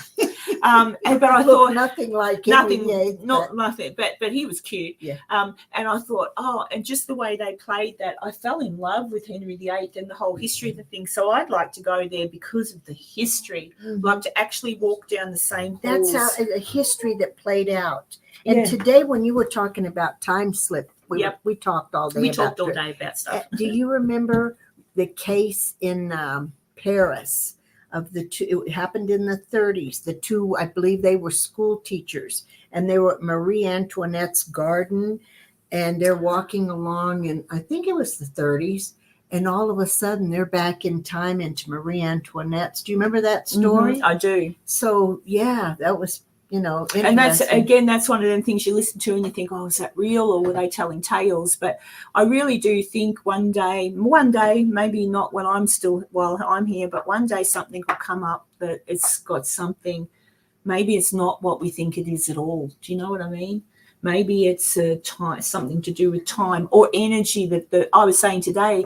I even get a feeling when I walk into a place, I don't feel like there's anyone watching me, but I feel the energy of the building. Like I can feel as if the walls could talk. Do you know what I mean? So sometimes I think maybe too, depending upon what the homes are made of or where they're built, that could have a lot to do with it as well. Hang on. And someone gave it, Tony's saying the Mrs. Mobley at Versailles. Yeah, that's it. That's it. How do you say it? Versailles. Yeah, Versailles. That's it. Yeah, look up that story, Guy. Mrs. Mobley at Versailles. It's pretty interesting. Tanya's asking you. Tanya M., my beautiful New Zealand friend, is asking, Janice, are you still writing books? Any in the works? Oh my God, yes, I'm still writing. She's still writing. I'm working on a couple right now, 3. Because why work on one at a time when you can work on 3? But I'm working on one on the state of Washington. I've done big book of series, like Big Book of Nevada Ghost Stories, Big Book of California Ghost Stories, Oregon. Now I'm working on Big Book of Washington Ghost Stories. I'm working on one, the mysteries that we we're discussing. About. Yeah, there's something big coming up. It's awesome. murder that was really weird. We're hoping we can find out more about it. Maybe find out more And then about my it. fun writing, which I love to do, are whodunits, like murder mysteries. I mean, and they take place in 1860-ish Virginia City. And a lot of people don't like murder mysteries, but I do. So it is fictional. Okay. Yeah, fictional. It's fictional, the ones that she writes, which are murder mystery books, Mhm. which we don't have here any, but they're on the Amazon. So if you go, you'll Mhm. see them. They've got like a white cover with, Yeah. they're Yeah. quite good. And so I'm working on, I think I've done 4. I'm working on 2 of those. Mm-hmm. So yeah, I'm always writing. I like Winchester Mansion, how she was Winchester. always building the Yeah. mansion. I'm Like always Mrs. writing. Winchester, Yeah. except in books, Yeah. except they make sense. Yeah. Yeah. So, The house didn't make sense. so basically, yeah, always procrastinating too, because I think most writers actually do. Yeah. You have to write to ever get the damn book done, but I think there's a whole lot of procrastination involved too. Mm. And I think Tony's written a couple of books, 2, 3. How many books has Tony written? You can tell us. Yeah, Tony, how many books have you written? He used to be a docent at Alcatraz. Tony. Yep. He doesn't live in Virginia City. I can't get coffee with him. He lives in San Francisco. Oh, Tony. That's a bit. I don't want to go to San Francisco. Well, I would love to go to Alcatraz. Tony would be good to go to Alcatraz with. I've gone with him. Yeah. Oh, bugger. Well, I'll remember you, Tony. If I get enough money and save up enough money, maybe that could be a stop over in San Francisco before I come home to Virginia City. That's how I feel. Crow was just asking, my friend Crow, Karen, what have you had for dinner? Well, we had a turkey with stuffing, sweet potato casserole, mashed potatoes, green beans, cranberry sauce, gravy, dinner, buns, bread, dinner rolls. A big dinner. And I helped make the gravy. And the mashed potatoes. I mashed the potato. I did mash the potatoes. I did do the sweet potato. And the turkey was delicious. What was the brand? Honeysuckle Turkey. And normally I don't like the breast of a turkey because it's dry. And I'm kind of kicking myself because it was really nice, wasn't it? I had the leg, or whatever you call it. We each had a leg. We each had a whole leg. Oh my God. But yeah, it was fun. So a thumbs up, and I'm happy. I've learned a few American recipes for Thanksgiving, but I'm going to do them for Christmas dinner at my house. So I am going to subject my children to a sweet potato casserole. Yeah. And I've still got to get the recipe for pumpkin pie, but I have tasted pumpkin pie and it's really nice. And I'm going to make stuffing the way you did. And I'm certainly going to make the gravy the way you did. So I'm learning some things, some American things. So I'm turning into American. We didn't do a wishbone pull, Enzo. We didn't. No. How come we didn't do a wishbone? We forgot. Bill. We forgot. We'll just break Bill's bones. Tony says, Janice, I am in the middle lull right now. I wrote one on Alcatraz 3D history and now a new book on SF science fiction ghosts. San Francisco ghosts. Oh, San Francisco. Crime. True crime. Good. Cool. I can't wait to read that one. Good. Yeah, Good. he's a writer too. Oh. He knows about procrastinating too. When you write, yeah. I have a friend who's really good. He writes 4 hours every day. He sits down and writes, and I think, man, that's really good. Yeah. When do you get time to write? Well, she's not getting time today because I'm here. I make time. I stay up late sometimes. I'm just checking something. It's all right. It's all right. I was just checking something, guys. Enzo, sci-fi ghosts. Yeah, I know. That's what I thought it said, Enzo, but it was San Francisco ghosts. Oh, San Francisco ghosts? Yeah, but you said San Francisco ghosts, but I said SF. I said sci-fi ghosts. Oh, science. It's all right. Doesn't matter. Yeah. So Tony's in the middle of a break. So I know one day you and Tony will meet. I hope so, because he I can hope tell so, me too. stories of Alcatraz. Oh, yeah. when I was a young girl, I don't know how many people in chat will even know the name of this movie, except if you may be my age, and Janice will know, but The Birdman of Alcatraz with Burt Lancaster. My favourite movie, and because growing up, my uncle bred birds and I love birds, and so I thought The Birdman of Alcatraz was really, really nice because he loved birds. And I felt really sad because they took that away from him later as punishment. I think, Tony, did they take that? Robert Stroud. Robert Stroud. He didn't have the birds in Alcatraz, did he? Was it somewhere else he had the birds and then they sent him to Alcatraz? Like, I remember in the movie they punished him for something and they took his birds away and they moved him.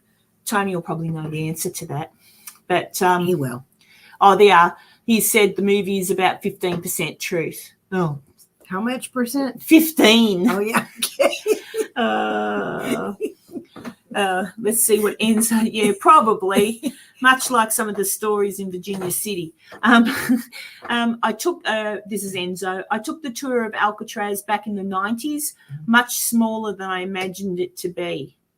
Okay. Yeah, Tony was probably the docent there then. Oh, what was the movie, guys? It was a comedy movie. What was the movie? Someone goes to Alcatraz for the tour, and the docent giving the tour was a man who was murdered by his wife, SNL comedian Phil Hartman.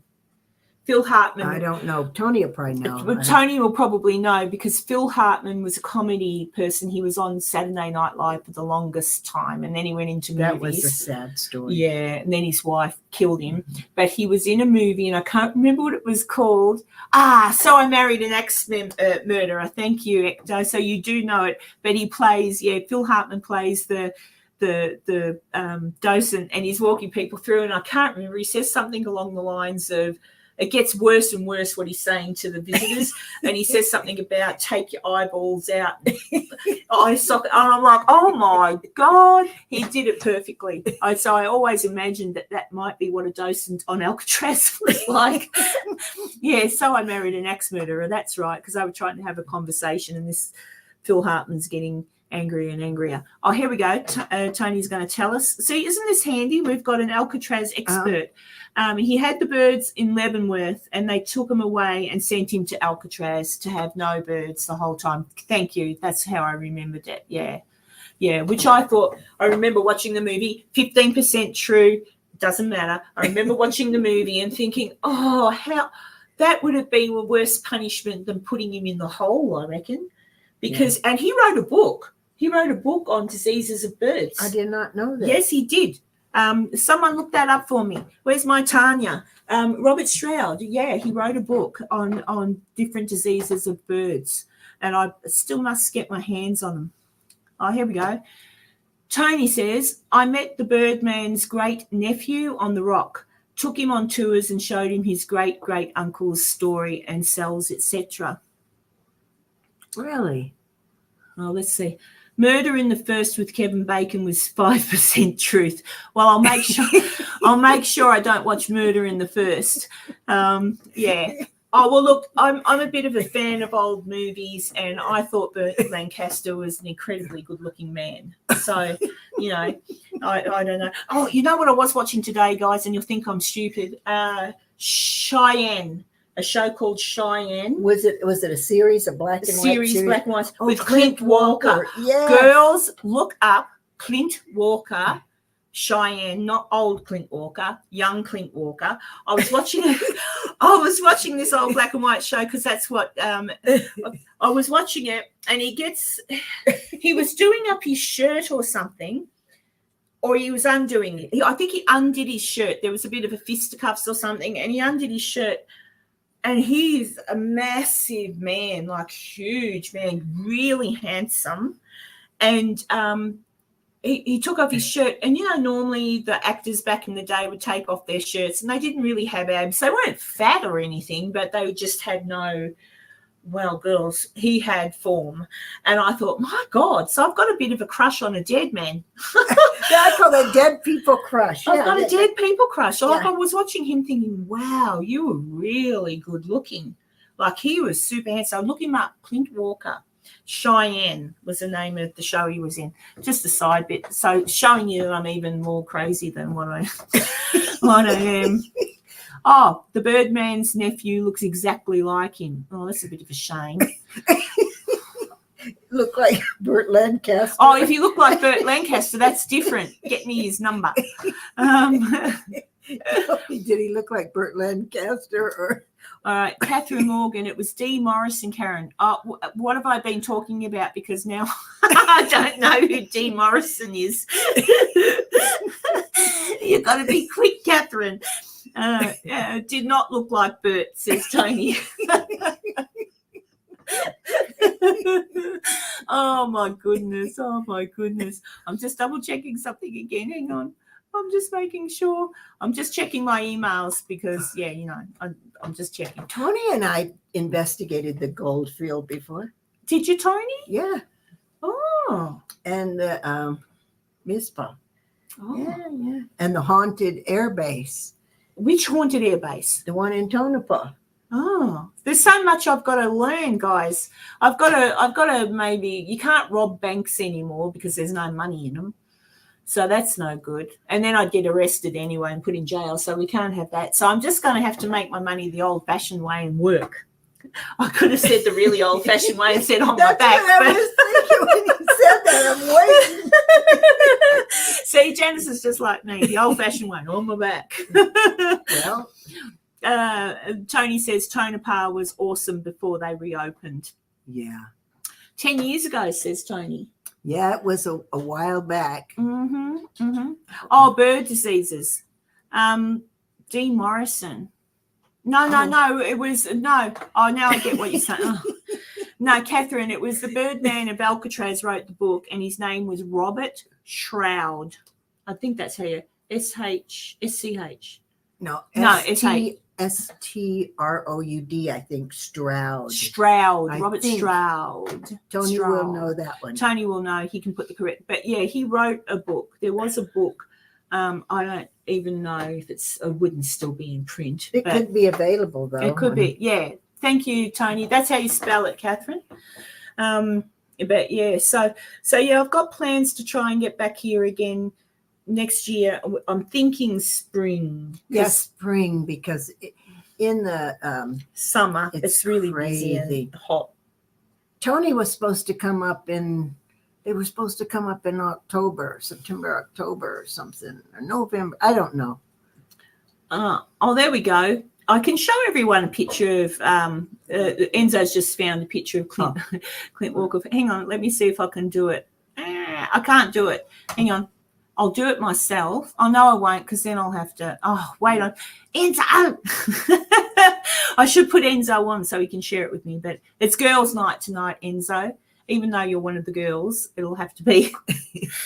Usually Enzo comes on, and this is what we're like, isn't it, Enzo? Even with Enzo, we're silly. But just look him up. I'm just trying to. Why can't I do that? Hang on. I'll try it there, and I'll see if I can do it there. No. I'll see. I can't click on the link in this stupid thing. Why not? What would happen? It would just go away? Yeah, I don't know. Oh, you found it. Robert. Oh, that's Robert Shroud. Amazon disease. Oh, no. Yeah, there it is. Oh, thank you, Tanya. Because How do you spell it? Is it with... It is Shroud. Tanya's just typed it out herself. But, yeah, it's STROUD. Yeah, he did. So it's still in print. So he's, yeah. I thought somebody told me he was insane. No, he probably was. How could he write a book? I don't know. I think he was just a crazy person. I keep thinking Clint Howard and was like, what? What did I say? What did you said it right, Clint Walker. Oh, it's Clint Walker. Clint Howard. Oh my God, Tony. Yeah. You have to. Oh, thank you, Enzo. Hang on a second. I'm going to do something. They can still see you, Janice. It's just I've gone off the screen. Okay. Bear with me, people. You know what I'm like when I'm only on. I'm not. You're not getting spoiled like I'm home. And Hey, how come I'm not on the live feed? All right, I'll go. I am live. I know I'm live. I'll go here just to get that link. There. I don't really know what I'm doing. I'm sure Enzo can laugh at me live. There we are. And then I go to that here, and then I'll have to mute it really, really quick. There we are. See, now I've got to go back to where he put the Clint Walker thing in. Oh, Enzo. And then do Clint Howard. Oh, Clint Howard. Enzo, where is it? Enzo. I want to show all the girls a picture of Clint Walker. There we go, Clint Walker. So go like that. Look at that. I mean, seriously, look at that. Oh, it doesn't do anything for you? That does. For me. Hang on, girls. I don't know if I can do this. Hang on. Present.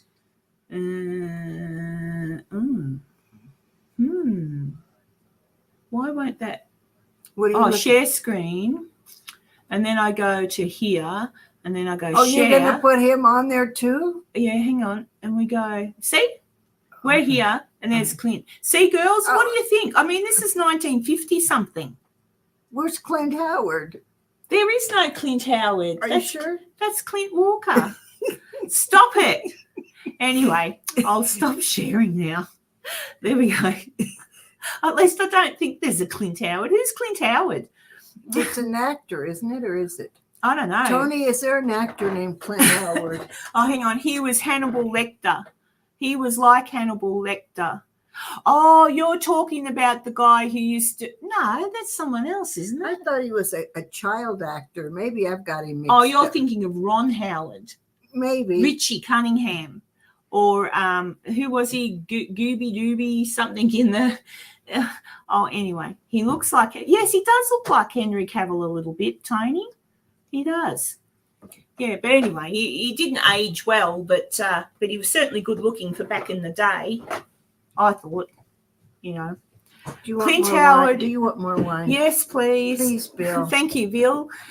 Bill is our barman for the evening. Ron Howard's brother is Clint. Okay. Oh, yeah, he was in jail. Yeah, he didn't get the good-looking genes, did he? Oh, I don't know. Oh, he's cute. Thank you, Bill. But, yeah. We should have had Bill make us a hot chocolate. Oh, yeah. Well, we still can. We can down this really quick and have a hot chocolate. Whipped cream and everything. Oh, yeah. We're going to get a hot chocolate, guys. Tony's here talking to us. Yeah, Tony's talking to us. Tell him I said hello. He heard you. Did you hear that? Oh, okay. Yeah, he heard that. Hey, Tony. Did he get the doll yet? I don't know. Did you get Yul Brynner? Oh, does Yul Brynner getting posted back to him? Oh, dear. Oh, who's leaving? Catherine. Okay, night, Catherine, because it's 2 a.m. in where they are. Is it? Yeah, where are you again, Catherine? Canada.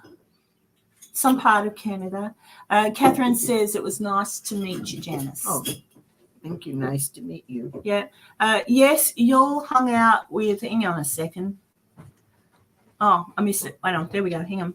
Yul will hang out with Doctor Who, the 9th Doctor doll today. Oh, okay. Oh, you like Doctor Who as well, Tony. Excellent. My doctor is, back in the day, it was the one, he wore the celery in his pocket. I've gone blank. That was my doctor growing up. But as an adult with different tastes, my doctor is David Tennant. He's very good looking and Scottish. I like a Scotsman. And Tony says happy Thanksgiving. Oh, happy Thanksgiving to you, Tony. Peter Davidson, thank you, Enzo. And funnily enough, I'm pretty sure Doctor Who fans know, but Peter Davidson, if you know Doctor Who, David Tennant's wife is Peter Davidson's daughter. So David Tennant was a doctor on Doctor Who, and his father-in-law was a doctor on Doctor Who, and he's married to his doctor's daughter. Cool. That's weird, but anyway, it's cool. There you go. Okay, some Doctor Who crap. We've stopped laughing. We better drink some more wine. But yeah, Janice has got a huge amount of books, and Janice and I are going to talk about doing something, and maybe we can do it in spring when I get back here. So I have to save. But I'll do it. I'll work it out. And we'll see how it goes. But Tony is a real Doctor Who fan. By the way, today is the 60th birthday of Doctor Who that started tonight over 60 years ago today. On my birthday, almost, not really. So I was born in 1963. So it aired after I was born for the first time. That's pretty cool. Janice, I need to come up and join. Oh, come up here and join us. Go for it, Tony. I don't think you get here in time. Yeah, you do. You should have come up. You're always welcome. You should have come up. Yep. He goes tons all over the country, all over the world. Travels all over the world. Oh, well, if you talk to Janice, if you happen to come to Australia, you can help me go and hunt. We can do an expedition. An expedition, Tony. You can get one of those hats with the lights on. Yeah. No, like like a cowboy, like a Indiana Jones hat. Yeah. It's okay, Tanya. Sorry about the blah blah blah. She just said all she heard was Doctor blah blah blah. Yeah, well, Australia's pretty interesting. He should come up in the spring and join us. Oh, is that what you meant, Tony? Yes. Oh, yeah, for sure. Yes. Enzo says a Crocodile Dundee hat. Yeah, he could wear a Crocodile Dundee hat. Yeah, he could. Yeah. He says I'll be the new Josh Gates. Tony says he'll be there. I rather like Josh Gates. I don't know if I'm Josh Gates, but one of those guys. I'm going to tell you this. Oh, here we go. More gossip. Well, it's a story. It's a story. And I did a conference in Good Springs, and my friend was putting on Mike Roberts, and I didn't know all the people. They had TV shows, and one of those guys had one of those shows, and he's talking, and I was supposed to follow him, and he's talking, and I'm thinking, gosh, how do I follow that? I don't have a TV show. I haven't done all this stuff this guy's done. How do I follow this? Okay, so I got up there and I said, my name's Janice Oberding, and Zac Bagans follows me on Twitter. I mean, it's all I can think of to brag about, because he doesn't follow many people. I couldn't think of anything else that I could brag about. Oh, that's pretty bad, isn't it? Oh, gosh. It was probably Josh Gates, because I think he's got the gift of the gab as well. Like, he can talk really maybe. well. I don't know. It was one of them that did that. Kibber just says, I think they give those hats and the knife only to crocodile wrestlers. They don't know. Actually, yeah, I don't know about the hats. There's a lot of things about Australia that aren't quite right as well. Like, not everything in Australia kills you. Thank you very much. I keep saying that to all of my American people. You've got more things here that can kill you than could kill me in Australia, like you really have. You've got rattlesnakes. Mm-hmm. You've probably got other snakes, but I know you've got rattlesnakes, coyotes, yeah, mountain cats. Yeah. We don't have wild tigers. Mm-hmm. All right. You've got scorpions. You've got raccoons. Oh, but I think they're looking cute. For raccoons. No, I think they're cute. But people keep telling me they can rip your face off. They can. You've got wolves. Mm-hmm. You've got guns. People everywhere with guns. Mm-hmm. You've just got, and you've got poison spiders. Like, you've got black widows. Yeah. So in Australia, we've got lots of different snakes that can kill you, but that would be very rare. We do have a couple of poison spiders. What else have we got? Have you got crocodiles or? Yeah, we've got crocodiles. You've got alligators. Do you have crocodiles as well, or just alligators? You know what? I always get the two confused. One of them or both of them makes nice handbags or shoes. Or You know, I think that's alligator. alligator. Okay. Either way, but yeah, we've got things. Enzo says Karen's still trying to figure out how to smuggle one of the wild horses onto the plane. Yeah, we got the wild Yeah. horses. They're so sweet. Opossums can't kill you, can they? I don't think so, but I don't know. All they do is play possum. If like they were out die. in the middle of the road and you were coming down Geiger Grade and didn't see him and hit one, he'd be in a world of hurt, and so would you. Yeah. Well, they're only little, aren't they? Wild horses? No, not the wild horses. I thought you Opossums. I don't Opossums. think we have them here, do we? Yeah, you got opossums. Here in Nevada? I don't know if they're in Nevada, I but don't. I saw them dead all over the roads up in Kentucky and places like Yeah, that. you'd probably see them there. Yeah, They make stew out of them or something. yeah, possum stew. Yuck, yuck. Yeah.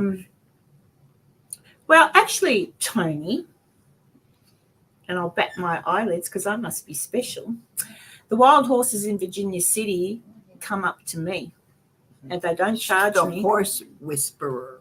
They come up to me. There's a couple that are flighty and they don't want to. They follow the leader, but the leader comes up to me. So there's 2 lots of wild horses in Virginia City at the moment going around. One there's like 4, 2 groups of 4, and one group of 4 has got a beautiful white stallion. It's so pretty with bluey grey eyes, and the other one is just regular horses, but there's a Morgan horse. So I've named the horse Morgan. And I say, hello, Morgan. And Morgan's not too friendly, but he'll stand near the main horse, and the main horse comes up to me and lets me touch him and pat him on the nose. Now I'm sneaking. So I'm going like this to the main one, and then I sneak with my hand to touch Morgan, and he still goes funny and walks away. But none of them charge me. They love me. So, nee. The horse whisperer. Yeah, Yeah. I like that. Yeah, I'm the horse whisperer. That's me. That's me. Oh, jackalopes. Yeah, I've seen a jackalope. Do you know what a jackalope is? Oh, my God, I laughed. I was in a store in Virginia City, and a fellow named Brian owns a lot of the stores in Virginia City where there are a couple of jackalopes, stuffed ones, up on the thing. And I looked at him. I said, what the hell disaster is that? And he goes, what do you mean? I said, what do you do? Excuse me. I said, what have they done there? Because I could quite easily tell. There were horns. There were horns on I think it was a rabbit. And he goes, oh no. He says they're got to watch out for jackalopes. And I wasn't going to fall for it. And I said, yeah, we've got drop bears in Australia. You've got to watch out for them too. A drop bear is actually just a koala bear, but they pretend that it's got fangs and it'll drop out the tree and kill you. But it's just a koala What's a bear. kookaburra? Kookaburra. Yep. Oh, well, yeah, I haven't gone Tony, I haven't gone anywhere near any ones with the foals. I wouldn't dare. Absolutely not. That'd just be silly. Mm-mm. But if they come up to me, the leader comes up to me and there's foals, I'm still not going to go near the foals. I've fed the deer. They're gorgeous. The deer that just wander the streets. They like muffins. Oh, you forgot when you were saying deadly things. You forgot about the bears up at Lake Tahoe. Oh, yeah, and bears. Them bears. You've got bears. Yeah, we don't have any of that stuff that's going to rip bears. We don't have bears. No way. We don't have bears. We have dingoes, which are probably they can kill you. They could certainly kill you, but so could any dog. And they're a wild dog, but you just wildcats. Nope. Only feral. Okay, no, like mountain lions or any of that. Nope. Coyotes. Nope. Coyotes, cats, or Coyotes are dogs, wolves, sort of, aren't they? Yeah, but no, none of that. And what are we missing in the chat? Must be the Granny Clampett cookbook for possum stew. Oh, goodness. Oh, dear. Janice and Leon has Sharon's stuffed jackalope head on her wall right now. Really? Oh, I was Tony said that because Tony's a friend. I was telling Karen about Sharon Leong. I showed her some of her artwork there and her picture, and it was nice. Yeah. Poor lady. Tasmanian devils, kibba, they're actually really kind of cute, but they can be nasty. Like you won't want to get bitten by one. Their jaw, how they do the power of the jaw. Yeah, you wouldn't mess with them. I wouldn't run up and go, "Oh, aren't you cute?" Because I'd probably get my arm ripped off. Like there, But it's not like the cartoon, the cartoon where the Tasmanian devil about spills. Sharks? You have sharks. Oh, we've got sharks. Well, Someone got killed by a shark just the other day. So actually. they'll kill you. Yeah, but you don't need to go into the water. We don't have sharks in Nevada. No, you have. Do you have them in Florida though? And drop bears, Tanya, drop bears aren't real. I think they have them in Florida and in Hawaii and California. Well, I know you have them in Amity. Mm-hmm. Dun, dun, dun, dun, dun, dun. Yeah. Because I've seen them. They chop people in half and stuff and jump up onto the back of boats and all sorts. Actually, I've seen footage of a great white shark and I was astonished. They can, like a dolphin, come right up out the water. I did not know that. Oh, I did not know that either. But the warmer the water, the more they can do. So if they're in cold water, they're not quite so agile. But if they're in the warmer waters, like in Greece, there's footage of great white sharks coming up out the water like a dolphin and diving back. Whoa, bugger that. Imagine if you were on a boat and one decided, I'm going to eat you. And only has to jump out and squish the boat. Yeah, knock the boat over or something. Oh, this looks so nice on it. Does, Did you see it just turned blue? Look at this. Oh, how'd that happen? I don't know. Maybe it's got a secret message for us. Ooh. Karen's going to win the lotto. Karen's going to come to Virginia and buy the Delta. She's going to buy that $1 million home. That is the coolest house in C Street. Oh isn't it? Man, you could sit up there and watch the parades on your own. I know which house you're talking about. I think. Yeah, it's a beautiful house. Only $1.3 million. And it's in the main street. It's right on C Street, right across from the Tahoe house, Tony. Mm-hmm. Oh, and if anybody is like interested in really good coffee, I will say it time and time again. I am in love with the roasting house in Virginia City. They do their own beans there. Oh, I did not know Yeah, that. they roast their own beans and everything. So the coffee's not really bitter. It's nice coffee. It's smooth. I don't drink coffee, but I love their, is it latte tea or something? Yeah. Chai latte. See, Janice has been there. She knows. Yeah. Mandy owns the place. Robert cooks. Eileen works there. Eileen, if anyone watched my live from the Washoe Club, Eileen, the young girl that was talking, she works at the roasting house. It's an excellent place to go and sit and just chat. And we got to investigate in the basement. We did in the basement. It wasn't a lot going on. It wasn't a lot going on. It wasn't a lot. But I did a sensory dep, and Janice had an interesting thing to say. I put on because this wasn't filmed or anything, so I can't show you anything. But I did a sensory deprivation, and I think we were making a lot of jokes by then, to be honest, because there's sort of really nothing happening. But I decided, look, we'll do a sensory deprivation. So I put the things on, and I guess people were asking questions because Tony knew Mark and Debbie. Oh, okay. She reminded me of Mark and Debbie because it's like she's two people talking and she's two people arguing back and forth. And she said that's actually what she was hearing. Like, they weren't answering our questions. We were asking questions, and she's talking. And I thought the way she said her words, the way she pronounced them, and the way she just continued to argue, it didn't matter. It didn't matter who heard. Yeah, and it was really funny because I was aware people would be asking questions, but it was kind of like I was listening to an argument. But it wasn't like on you listen to the sensory deprivation and that's radio channels. And I'm listening and all I could hear was, I can't remember, at one point they said something like, "I'll be quiet," or it was and then the female said, be quiet or stop it or don't be silly or something. And then the male went right off and yelled. And then it went from that to the female screaming at the male. But it was two people having an argument like I was listening in on it. It was the weirdest thing. But there you go. But it brought me a question. It didn't. I asked her the question. She didn't answer it when you had the headphones on. Do ghosts dream? Do they sleep? I mean, I'm serious. Do they sleep?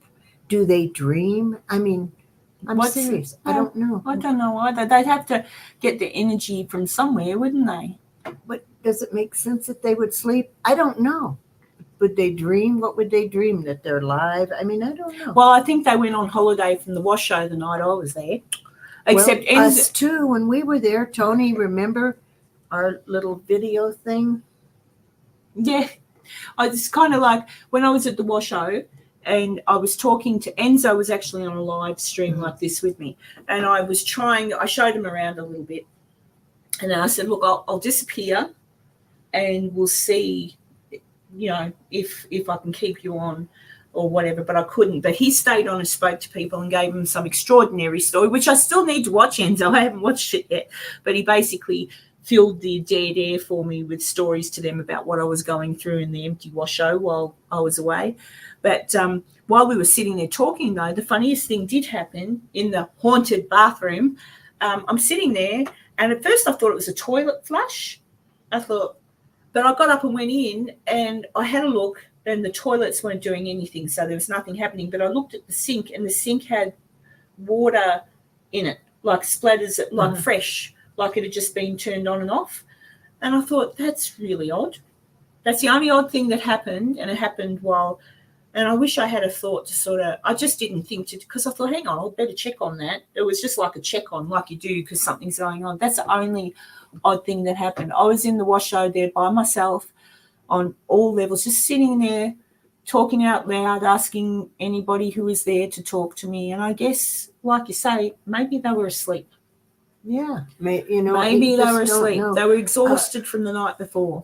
Yeah, it's like, you're right. Maybe they were exhausted from all the paranormal conference, all that going on. Because that was only a few days before. Yeah. Enzo's just saying, that's what he was telling them while I was gone and looking around the wash show. He was explaining Karen's adventures in the Middle Earth. Thank you, Enzo. He kept them entertained. When I came back, they were in hysterics, so that was good.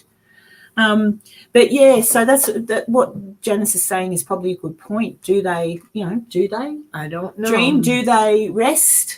Do they come and go? Can they come and go? Can they travel? Can they go, like say they're a spirit that just wanders, once lived in Virginia City, loves Virginia City and isn't necessarily attached to one building or the other, just can wander around as they please. That could be. I believe they do. I don't believe when they say they're trapped and all that. I don't believe that. I think if you've got an energy that can move from room to room, you can move out of whatever you're in. I think. Because how did you get there in the first place? Unless you died there. And even if you died there, you should still there'd be more room out in the sunshine, wouldn't there? Like more energy from the sun, maybe? I don't know how it works. I don't know. It's hard to say. It's all theories. Yeah. Tony says, Tanya, no, I still haven't watched his antics. I have to, though. Another theory we talked about, Janice, is that we are all in two places at the same time. And when we dream here, it's part of our experience somewhere else. Oh, cool, because I have dreams about Keanu Reeves all the time. That means possibly they're real. There you go. Excellent. Thank you for that, Tony. So me and Keanu Reeves are a thing. But don't tell anybody. Yeah, but don't tell anyone. It's a big secret. Yeah. That's interesting. Yeah, it is. Kipper says old plumbing sometimes does weird things. Yeah, Kipper, that's why it was kind of weird, but I just thought, that's just odd. It's a new tap, but it's old pipes. So it could be anything. Yeah, I've moved on. Enzo says Karen's moved from Keanu on to Clint Walker now. Well, if I could dream about Clint Walker, I would. I'd find him. Well, he would be a dead crush. He's dead. Tony says Clint Howard. Who knows? Maybe Clint Walker has heard my call and he'll come to me. Probably the old Clint Walker, though. It'll be like, no. Well, I have a friend who swears up and down that Pernell Roberts is comes to her all the time. Wow. And guides her and stuff. But it's the young, pretty pretty one. Not the older guy. It's the young, pretty one that guides her. Oh, well, that's all right, because if it was the older one, you'd say, piss off, you pervert. Like, go away. But if you're young and pretty and in a black suit, I mean, isn't that what he wore in Bonanza, a black costume or suit or whatever? He was good looking. Yeah, he was. But I liked Michael Landon better. Yeah. Oh, you didn't like Michael? Oh, well, when he was young. I don't know about as he got older. Tanya's also agreeing with your theory, Tony, because she was with Jason Momoa last night. Excellent. But don't tell anyone. Oh, geez. I'm interested if we can get to go to, I would like to firstly, probably just on my own, research who did get terminated in the Nevada State Prison and why. Oh, I got it right over there. It's a book of poetry that a guy who was executed 1982 executed, and he turned to the God and to the Bible before he died, and he wrote a lot of poems. Maybe we should read a couple in the prison. Yeah, it belongs to Susan. I'll write his name down, and I'll just I'll take a photo of a couple of them. Yeah, so I don't know. We could do that. Well, it's just kind of, I sort of think, you know what I'm like, guys? All right, people are put to death because they murder somebody. Mm-hmm. Sometimes people are put to death and they didn't murder anyone. Mm-hmm. Sometimes it's a mistake. Sometimes serial killers like Bundy or whatever, mm-hmm. they've done horrendously disgusting things while they've been alive, but you always wonder towards the end there if how many of them I think that would be a reasonably horrendous thing to go through, to know that tomorrow you're going to be put in an electric chair or a gas chamber or whatever, and sometimes I think, they paid their price. They paid the ultimate price, and they did take someone else's life. So an eye for an eye, or whatever you want to say. But I still have empathy for what it must have been like for them to be going through that. That would have been terrorizing, yeah.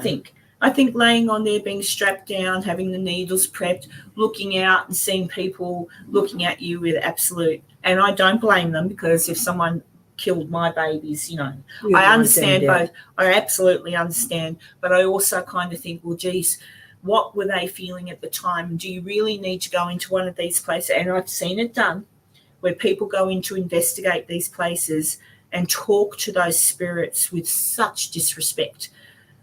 They've paid the ultimate price. They've laid, and someone will be standing there going, "You bastard, do you want to talk to us? You got what you deserve, blah, blah, blah." I don't think, unless you want to have a brick dropped on your head, I really don't think that's the way you should talk to dead, dying people. What do you reckon, Janice? Oh, well, they're dead, but you know what I mean. I'd like to approach it a different way. What do you think? Yeah, I agree with you on that. I personally don't believe in the death penalty. I don't, and I'm not saying that these people didn't do horrendous crimes and horrible things, but I don't agree with it, because I think it makes murderers out of all of us in society. We can't say murder's wrong, but we're going to murder you. To me, that's my own personal belief. But you're right about the disrespect. However, I have a friend, Tony knows Terry, who's passed on. My friend Terry, I told you, is a Capricorn. Oh, yeah. She was on a ghost investigation, and she told me that they were investigating at the Washoe Club, I believe. Mm-hmm. And the person who was leading it wanted her to speak to somebody named Jack, who was a wife abuser.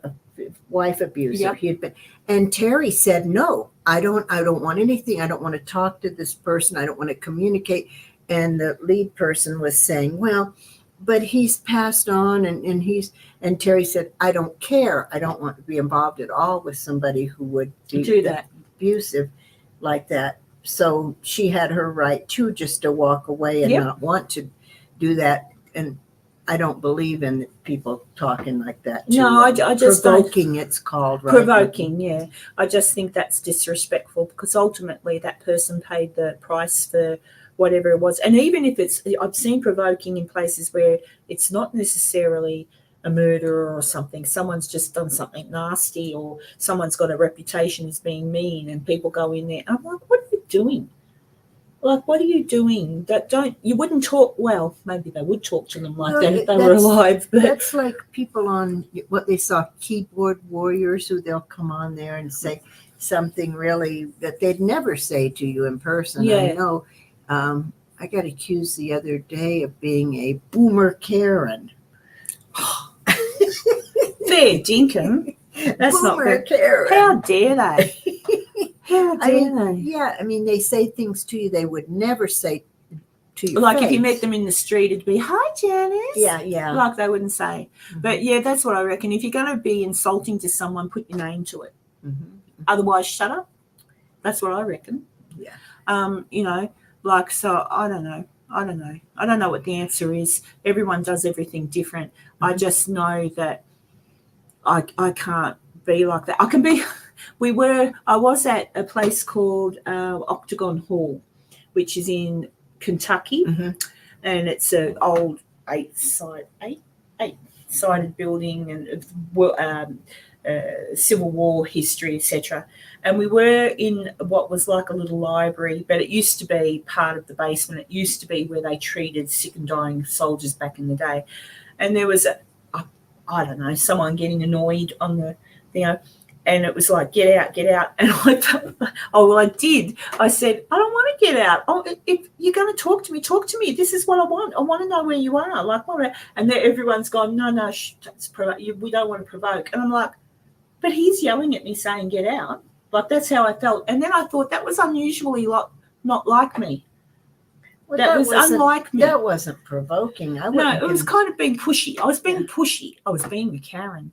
I was being pushy because I thought, if this is truly a spirit talking through the thing and telling me, like, go away, get out, if that was really what it was, don't stop.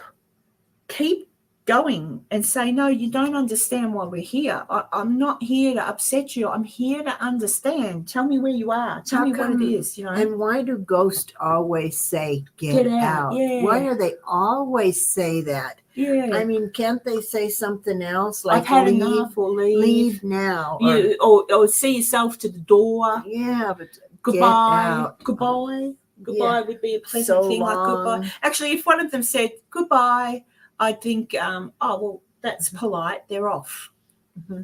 But get out is a bit rude. Yeah. Let's see.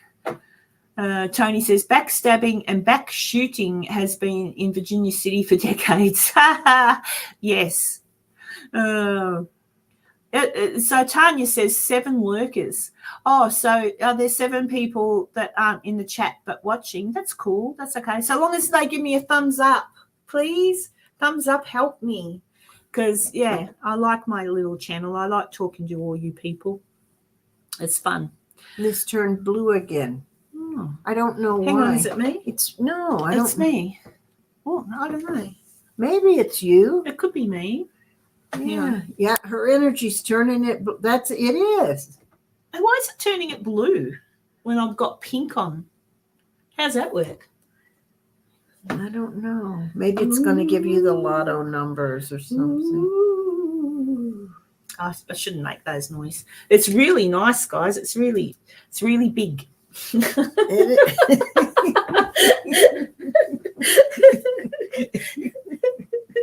I might get myself one day, but I wouldn't know what to. It would be good for meditating, wouldn't it? Do you think? Mm-hmm. Like if you just wanted to zone out a little bit and put like a pretty light behind it so something happened or something, but it's crystal. But you have to be careful about, like I said, in the sunlight, because it's like a magnifier. You could start a fire. Imagine that. Tony, we had this when we went to Will and Greg's house in San Francisco. Let's see. Kipper's Kibbers, this better not be naughty. I had a reoccurring nightmare as a child that I was in a balcony looking down at a bunch of dancing ghosts, which terrified me until I revisited Disneyland and went on the Haunted Mansion ride. Oh, so had you gone to Disneyland when you were tiny, forgot, and then started to have a dream about dancing ghosts? I'm assuming that's what you mean, Kibber. Mm-hmm. Tony says, get out theory. They are not talking to us. It is a higher alpha spirit that is keeping others from coming forward to talk. Oh, that's a good theory. Well, they need to be told. That is a good theory. Yeah. Oh, Enzo's telling us what the blue is because he's very clever with stars and stuff. It's a refraction of the light from the screen, or it is your aura. Oh, maybe it's my aura. I think it's her aura. What's blue mean? Calm and happy. You're coming back to Virginia City. Well, I am, but I don't know. What would someone look up what blue means for? Because see, it doesn't turn blue with. Oh, it does. Yes, it I thought does. it was turning green. See, it's probably, it could be, Enzo could be right. It could be the screen hitting it because we put our hands. Yeah. It's sort of like a reflection off. I don't know. Yeah. Pretty cool. Uh-huh. Yep, pretty cool. I'll better see if I've missed anything. Oh, yeah, don't forget to hit the like button. And don't forget to subscribe. And don't forget, I don't know what else it is I'm supposed to remind you to do. Subscribe and like. I think that's it. And watch. Yeah, there you go. We can see a cell phone in the crystal ball. Ooh. Oh, yeah. How's that doing that? Oh, it's not mine. Yes, it is. Mine's over there. I think because I was looking and this glass isn't moving, and But here's my phone, guys. I know, but your wine glass is standing here too, and I'm moving mine. I'm thinking, yeah, see, it's showing here. Oh, I think that's the reflection. It's not a cell phone. It's a reflection of the. It's a reflection of the computer, and it's back to front. Oh, this is getting weirder. So instead of mirroring, that's the computer screen. That's what you can say. I don't know what that is, though. Oh, yes, I do. All right. So that's this bit here. Sorry, guys. This bit here is that bit. This bit down here, the little square, is that bit. But it's back to front. Weird. Let's see. Tanya, a blue aura can mean a variety of things. In general, it tends to mean its holder is calm, confident, intuitive, and has excellent clarity in communication, like the meaning of the color blue itself. Yeah, that sounds like us. Yeah, It does. that sounds like us. Bill, I hope you didn't mess my crystal ball up when you're carrying it. I'm seeing maybe a flaw in there. Oh, no. I don't know. Maybe. Wait, I'll turn it. No, how come the flaw is not moving? See that? Is Oh, that- yeah. Oh, it's just something stuck on it. Oh, but that looks like it's on the inside. Maybe not. All right. Okay, Bill, you're It's all right, okay. Bill. You're off of the. You didn't mess it up. Poor Bill. What's this one say? Karen will need to have you on Ecto Portal soon. My podcast with Berna Wilson been going 5 years. Oh, cool. Yes, she will be a great guest. Oh, I'd like to do that. Thank you. Janice will hook you up. Yeah, I know, Kibber. The computer screen has shown. It's weird, but that's what it is. You're seeing what I can see on my computer screen, but backwards. It's weird. Tony says, how come my crystal ball has 5 holes that fit my fingers? Bill? Let's ask the Bill. Is it a bowling ball? Is that what that would be? That's what Bill had to carry this I told you that, at the prison. And he's carrying it across this thing weighs almost 30 pounds.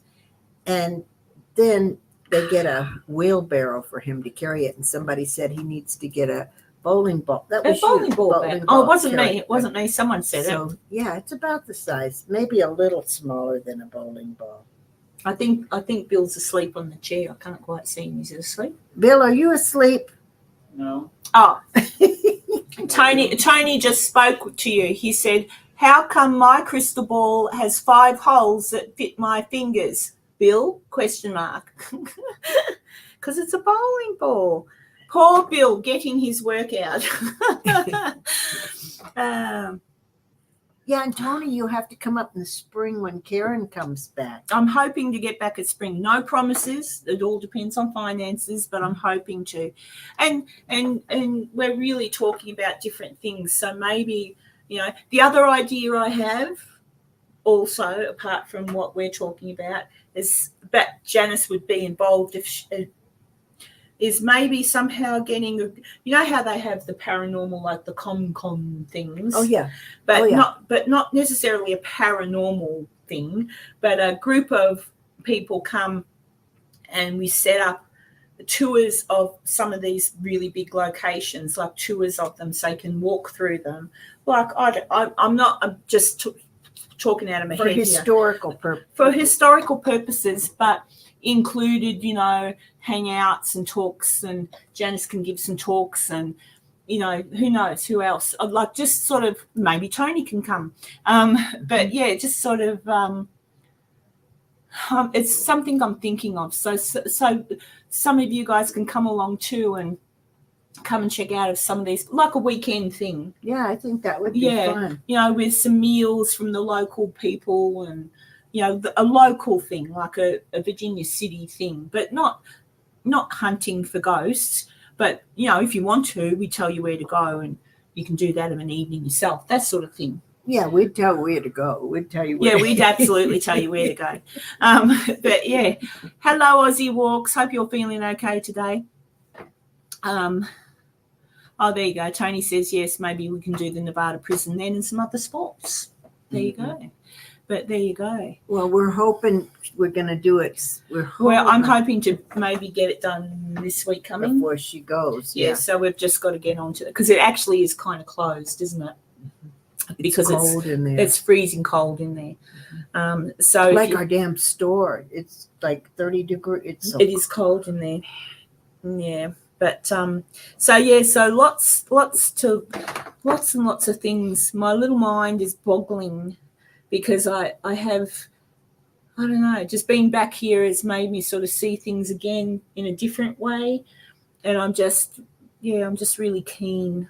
I'm really keen to get back here and do more. And I've been here for almost 4 weeks. I think this is my last week, not this week, but next week is my last week here. And I'm like, oh God, but I haven't done this. I haven't done that. I haven't been there. Yeah, I don't know. I don't know. But there's so much I want to do.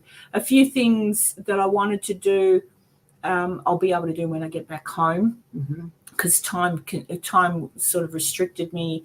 Like there was a few people I wanted to talk to but couldn't because time constraints. But yeah, so I don't know. I've been having a really good time, and I'm looking forward to more. That Gold Hill was really a cool place, but the Gold Hill Hotel. Yep. But the man, Bob, I think his name was, told us about the house he lived in, that a man had died in there because they tried to get rid of bed bugs when it was a brothel and used cyanide. And yeah. So that might be an interesting house. Well, that's Bob's house, isn't it? Historically, to see it was a brothel at one time. Yeah, and it's got some. Then it was I think it was a bar maybe after that. But yeah, so there's even just outside of Virginia City, there's interesting things to see and do, and they do tours of the Donovan Mill. And those of you who have seen the Donovan Mill in investigations, seeing it in reality during the day, it's an awesome old building. And I did ask about, they've got bags and bags of ore there. And I said to Bob, where did that all come from? And he goes, the old, where they used to dump it, it would go into 3 different great big chutes, and then the chutes, they'd empty it out of the chutes and do it. But he said that was kind of left over, so they had to fill the bags, and they didn't know where else to put it, so they stuck it right in the middle of the mill. He said they'll probably do something else with it another time. Yes, Kibber, it is time to prioritise, but we'll see what happens. We'll see what goes on. But I think coming to do something with Janice is a little bit of a dream for me, because I really love Janice and I love her work, and she's for real. Okay, guys. And I'm fussy. I like a lot of people that might not be for real, but I still like them. Like I've got a friend that got into trouble for something, and I still like him. He's still a beautiful boy. And you probably all know who I'm talking about, but I won't say his name. But I just think at the end of the day, most of us are here for the same reason, to find out what really is it. Like, what is it? And we may never find out. Yeah, that's right. We may never find out, but it doesn't mean we should stop trying. Yeah. And, maybe the day will come where everybody will understand what it is, and it might be one of those aha moments where we go, oh, my God, it wasn't what we thought it was at all. But in that meantime, I think it's really important to remember the history of these places, not forget the history, and not forget the people that built those places and worked freaking hard. Like, I don't think anyone nowadays has got any idea what it means to work hard, So Bill's getting pie, Karen. Oh, Bill's getting pie. No, he's getting us some hot chocolate. Oh, he's making hot chocolate. Okay, yeah, we want it. Yeah. Yes, Bill. Thank you. We want it. Yeah, we want it, Bill. So I plan to try and do some fun things, and I know some of you aren't well. You know who you are, and I know who you are as well in the chat. So I know some of you can't travel to these places, and some of you maybe never will. And if I can somehow go to these places and bring you some stories about those places, and bring those places back to life again, kind of thing. Yes. And I think that's what Janice does in her books. Bring them back to life for you and physically show you, well, this is it. And I must say, though, film doesn't exactly, like, I looked back, I did take some footage at the Donovan Mill, and I looked back at it, and I thought, footage still doesn't actually catch it. No, it doesn't catch how it is. But if I can do that, and if we can have live streams like this and make people have a bit of a laugh and a chat, that's the whole point. Just to be happy and learn interesting things and tell some stories and tell some tales and just be happy. It is, and to enjoy yourself and to laugh. Like, I guarantee if you're investigating with Tony, you will learn. I mean, he's good. He's really good at what he's serious, but he's also has a nice sense of humor. And so, yeah, I laugh a lot when. Kibba just says hot cocoa on top of wine. Yeah, hot cocoa. Yeah, why not? With raspberry infused vodka. Oh yeah, so vodka on top of wine, people. So get it right, Kibba. But yeah, and I do note, and I'm not going to harp on it very much, but a lot of you people in the chat would be fully aware of certain things happening in the community at the moment that aren't as fun to watch sometimes anymore, because people are picking on people, and it's not fun. It's not. It's terrible that if your goal is to bring somebody down or to talk like that and show people's flaws, we've all got flaws. Every one of us. And the one who's trying to bring people down, I wonder how it would feel if somebody says, okay, I'm going to focus on you and your flaws and bring you down. I mean, what's the gain there? I don't get it. I don't know. I'm going to, because I know most of the people that are in this chat now, I think some have fallen away. We've been on here nearly 2.5 hours. Oh my gosh. I know. So unbelievable, isn't it, guys? No way, 2.5 hours. 2.5 hours. But I just wanted to say something. I did leave a comment on the Side Eye Guys channel, and you all know I like him. But I did watch the episode on the two little boys, Sam and Colby. They're young men now. I don't know how old they'd be, 22? Young. They're young. I watched it. I watched the whole thing, and I was watching it more through the eyes of a mother. And I am a mother. What I was seeing was 3 young men that knew they were on film, but probably and I will repeat this, I have been in places where there's cameras. I know I'm on film, and some of the conversations I've had with people that I've investigated with, your mouth would drop open if you heard us talking, okay? And I will say that even some of the live chats that people have had, some of the things that are spoken about are pretty rude, right? And Tanya will agree with me on that one because she's been, she's been privy to some rude conversations. Now imagine, if you will, you're investigating. You know there's cameras on you, but you're not filming.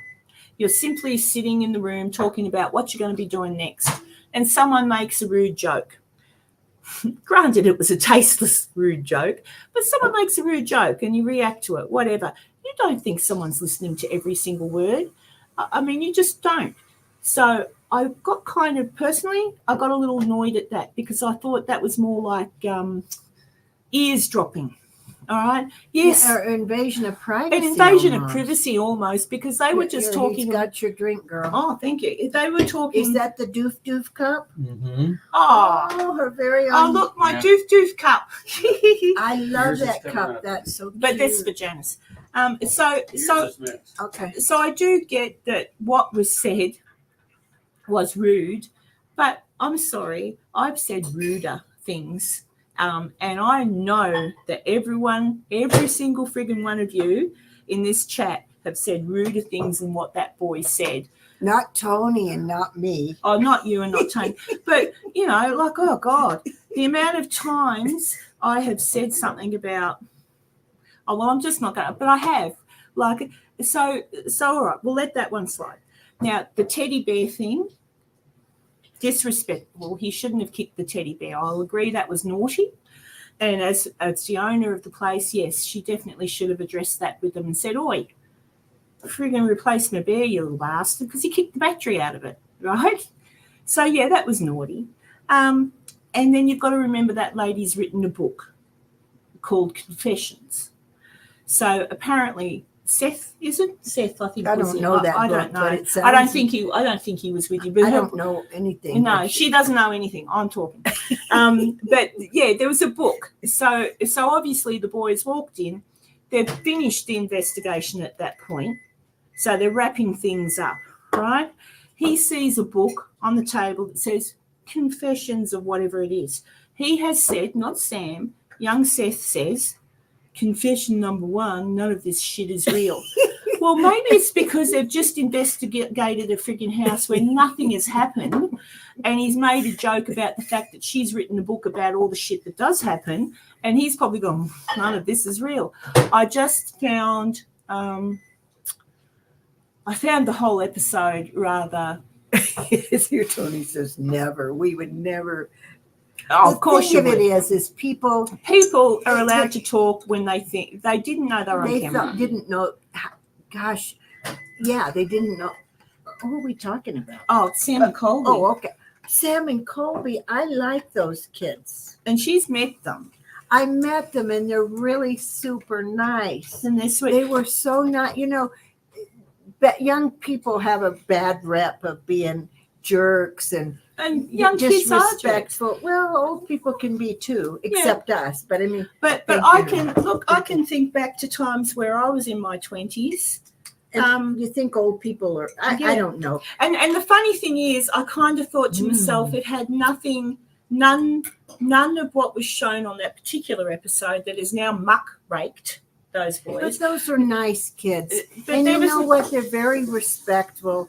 At 20, we all have a lot to learn. Kids. We still have a lot to learn. We're never going to learn it all. No, Tony. I'd go by how people treat me, and those kids were very young men. But I just kind of think if the point was they were faking something or whatever, and you wanted to say they weren't faking when I saw them. No, and I think, but they weren't. It was basically muckraking. It was eavesdropping on a young man's conversation, boys talk.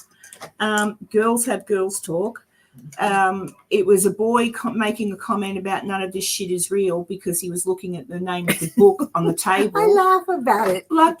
Because it was freaking funny. And I thought, what's that got to do with their ghost hunting? None of it. It was muckraking. It was I know muckraking. about it. I mean, it's so silly. Who cares? I don't know. So I know that will upset a few people because I did see some comments and I thought, you have forgotten what it's like when you're 20. I haven't. I remember I was, I was always polite, but I could be a jerk. We can do silly things when we think we're not being watched. And that would never come to light if it wasn't for somebody that was What trying to you make said, trouble. Karen, makes a lot. Isn't this good? Ooh. This is good.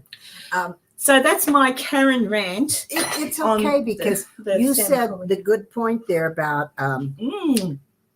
Holy cow! How much vodka's in this? Did you put a lot of vodka in this, Bill? No, saying 2 ounces. 2 ounces. Ooh. I don't taste vodka. Ooh, I can. Oh, well, I don't know what it is, but it tastes good. Yeah, Sam and Colby are a young couple of boys. I only fell across them because my daughter made me watch one of their episodes with one of her favorite YouTubers in it. It's the same, doesn't it? Mm-hmm. He said tastes the same. Yeah. This is something too. Now Tony's been to the Goldfield, so he'll know what I'm saying. The Goldfield Hotel is the type of place when you go in at daytime, it feels like nothing is going on. At nighttime, the whole atmosphere changes. Okay, I had a friend who I will remain nameless. I won't say her name. Who I went in there with daytime, and that's what she said. This is bullshit. This place isn't haunted. You people are all full of it. This place isn't haunted. I say, really? She said, well, what's going on? And there was nothing going on. I say, well, why don't we wait till dark? Wait till dark, yeah. Yeah, she changed her mind after, because although I have been touched in there in the daytime, but the whole atmosphere. So she's a strong believer. She's in the paranormal. She's investigated many famous places. The point I'm trying to make, just because you say confession number 1, none of this shit is real, because you're mad. Nothing here is real. Nothing happened. Yeah, so we wasted a whole night. So let's go somewhere else. But yeah, I don't know. I don't know what anyone in the chat thinks. And Tony, honestly, do you know about these kids? No, he was just asking, and Tanya's explained. Okay. Yeah, and they're yes, I'm drinking out of my own cup, Tanya. So good. Yeah, see? She's got the good cup. I gave it to Janice because I said when I'm away she can remember my head, except it's a cartoon head. So and this one was given to me by Debbie Constantino. We had investigated the Oxford Hotel in Denver. It's the weirdest damn place. It's more haunted than the Stanley. I mean, it was the weirdest, creepiest, weirdest place. We went down, the guy who was at the desk, he looked to be about 120. And we say, we got it named Fred on there. We say, is there somebody named Fred here? And he goes, yeah, why? And we say, well, we got this. And we tell him, he goes, Fred's a Christian. He's not going to believe in any of that stuff.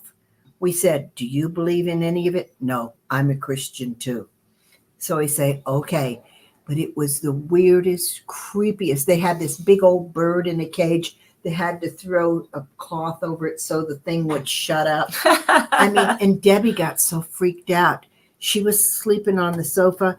I was on the cot. And she saw this man in the room. She said, there's a man in the room. I said, what does he want? I don't know, but can I come over and sleep with you in the cot? I say, come ahead. My sister had gotten me these beautiful peridot earrings. Mm-hmm. And I had them on. Next morning, I could not find it. I think the ghost took my damn earring. We looked high and low, and my earring was nowhere to be found. It was one of the weirdest places I've ever investigated. Very, just like, almost like you were on the edge of death. I mean, Leslie Rule was there too. You know Leslie Rule? Which one's Leslie? She's written several ghost books. She runs Haunted America. Her mother was Anne Rule, the mystery writer. Mm-hmm. And anyway, she said, do you remember how weird that was? It was like you're almost on the edge. You know, when you investigate, I believe we are walking with the dead. Yeah. But this one, it was like you were almost looking over in there. the dead. You were actually involved in the land of the dead. That's the best I can describe. I mean, it sounds crazy. No, it's fine. But it was really weird. Cuba says, she's joking. I am a Christian, and there's the Father, Son, and the Holy Ghost. Yes, that's right. I don't know what that had to do with anything, but he sure wanted us to know that Fred wouldn't believe us because Fred was a Christian. Whatever. And Enzo says klepto ghosts because they took your earring. Kleptomania. Klepto. They did. And this is delicious, Bill. You did a great job. Thank you very much. You're an excellent bartender, Bill. And he even helped us cook and clean, and he did it all. Yep. As he should have, because he's a man and he needs to do as he's told. He's wagging his finger at me. Oh, this is good, though, isn't it? It's nice. On a cold night. It was snowing on the way down here this morning, guys. For everybody at the moment, like I say, it's almost, well, it's just about summer in Australia, and it's friggin' hot. But yeah, driving down the mountain, leaving Virginia City, I didn't realise you don't go down, you go up and then down. So it was just foggy, but as we got up, it was snowing, and I'm like, oh, it's snow. And then as we went down, it just disappeared. Mm-hmm. So it's weird. That fog up there's bad sometimes. The fog was bad today coming down. Yeah, it is. I always worry about wild horses or something when we run into them. But we had a really, it was I had a good time with Karen here. I'll tell you what, we had a lot of fun. We have had a lot of fun. We just talk each other's ears off. But yep. We had fun. We had good food. We watched some good TV shows starring me. No, I'm kidding. No, we did. And we had a few good giggles of watching some of the shows as well. But I won't say why. But we did have some good giggles. It was fun. But yes, Enzo, I saw you said that before. There's a storm watch. Is that for snow, Enzo, or is that just like for really bad, like thunder and lightning? I don't know, because we get storm watches in Australia too, but it's just generally like torrential rain and wind. Yeah. But there you go. Snow forms at 32 degrees or less in America. Mm-hmm. Oh, does it? Yes. Yes. Oh, there you go. Yeah, for freezing is 32 degrees, right, Bill? Oh. So, Tony, what's the weather like in San Francisco? Is it? I always look and see what they're saying. If Tony and Tommy and them are saying it's raining here, I say, Bill, it's coming here. It'll be snow when it gets here. So, is it raining in San Francisco or what? Yeah, tell the rain to stay away. I don't want it to snow and then ground my aeroplane, or I'll miss my airplane home to Australia. I've got like an hour between arriving in LA. You're going to be running. Yeah, probably. I'm not happy. Stupid Qantas. You going to have some pie, Bill? Yeah, I might have some. It sounds good to me. Karen's never had pecan pie. Yeah, I've never had pecan pie. Well, up until yesterday, I'd never had pumpkin pie. Really? Yeah, but I like pumpkin pie. Don't mess with that. Yeah, what? Don't mess with that. That's her. That's mine, because look at your hands. What's wrong with my hands? Go look at your hands. Oh, no. I was wondering why the bow was on the floor. That's why. Oh, is she all right? Sorry, there was a cat jump. I'm still waiting. Janice tells me that she has raccoons come to the back door. I'm still waiting. They come, and some of them are so cute. I'm telling you now, if Bill comes back and tells me they're out there, I'm bye. They're some of them are little, and they look in at you with their cute little eyes and stuff. And the cats won't mess with them. Tony says clear and 56 degrees. Oh, cool. Enzo says, for my area, it starts as rain, then freezing rain, then snow, then back to rain. So I get a layer of ice, snow, then ice. Crunchy snow, impossible to drive on. So where's Enzo at? Enzo is in Toto. We're not in Kansas anymore. Oh, with Dorothy. Yeah. I always say, for whatever reason, Oklahoma. And it's not Oklahoma, it's Kansas, because Dorothy. Oh, my raccoons are my black-eyed children. Oh. Well, no raccoons yet. No raccoons yet. What's wrong? Wichita, Kansas, isn't it? I know Wichita. That's where, no, not Daniel Boone. Wasn't there somebody, Davy Crockett or one of those cowboys was there? Davy You're Crockett. Not supposed to know that song. King of the Wild Frontier. But there was a cop or an old-time lawman from Wichita. Who was it? Not Daniel Boone. All right, Google time, guys, because I can't do it. Otherwise, I mess up this. Wyatt Earp. Who came from Wichita, Kansas, I went there to clean it up. and was a cowboy or something. Famous cowboy from Wichita, Kansas. See what you find. Kibber's just telling how Enzo how to drive in the snow. Steer into the skid, Enzo. My neighborhood has police living here, so my neighborhood gets plowed frequently. Yeah, that's nice. Yeah. Ours never does. We're on, as you said, cul-de-sac. Cul-de-sac. They never, ever do they plow this. We can get 10 feet of snow out there and they're not coming to plow it. Wyatt Earp started in Wichita. There Okay. you go. Enzo no. Enzo actually has talked to me before and on the live streams about where he comes from and nearby. What's the place nearby you, Enzo, that you went down to, and lots of really weird things happened there, like Bigfoots and aliens and all sorts. What's that noise? That was just my foot. Oh, I thought that was the cat. No, it was just my foot. Tony says, I didn't fart. It was my foot. Wyatt Earp served as a police officer in Wichita for around 1 year before going to Dodge City. Wyatt Earp. His brother, Virgil. Yep. I believe Virgil should be the one that gets all the kudos and the adulation and everything. Why is that? Because he did all the things that Wyatt lied about and said he did. Oh. And Virgil died in Goldfield in 1906, was it, of pneumonia?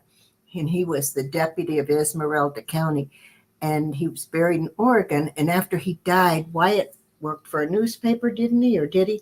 And started lying, making. I think he worked for a newspaper. He made up stories, and whatever Virgil had done, he said he did. But what wasn't Kurt Russell Wyatt Earp in the movie? Kurt Russell. I think he did play Wyatt Earp in the movie. Google. And you're talking Tombstone. And what's his name? Oh, what is his? Doc Holliday.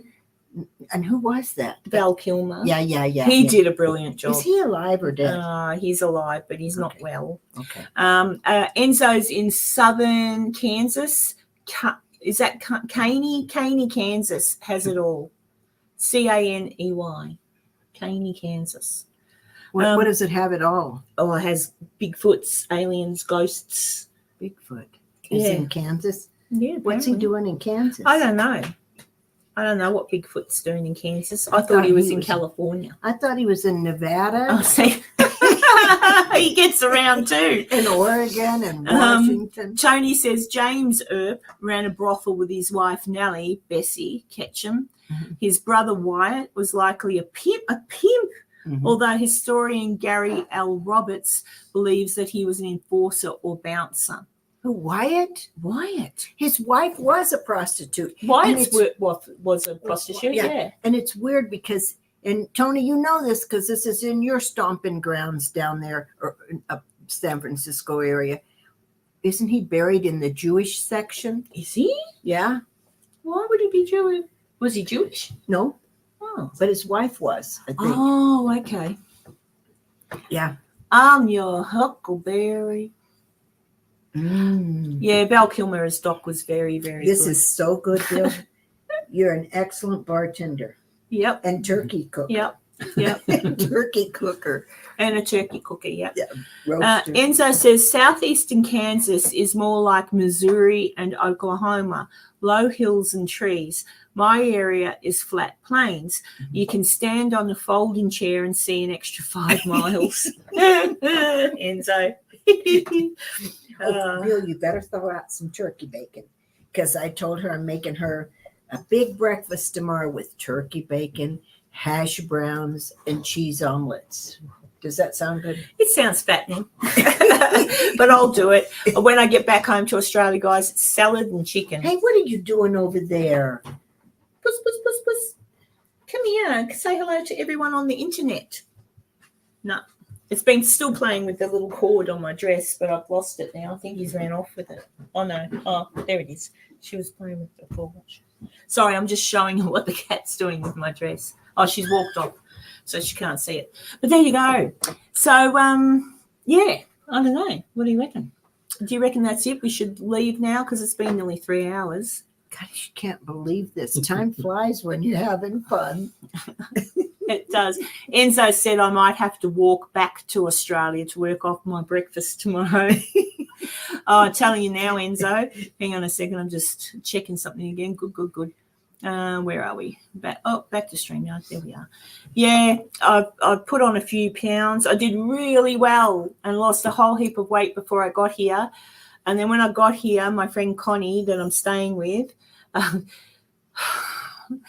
down to the roasting house in the morning for a mocha coffee with cream on top and a scone. So their scones or scones are different to ours, right? They're more like a biscuit, which is opposite for them.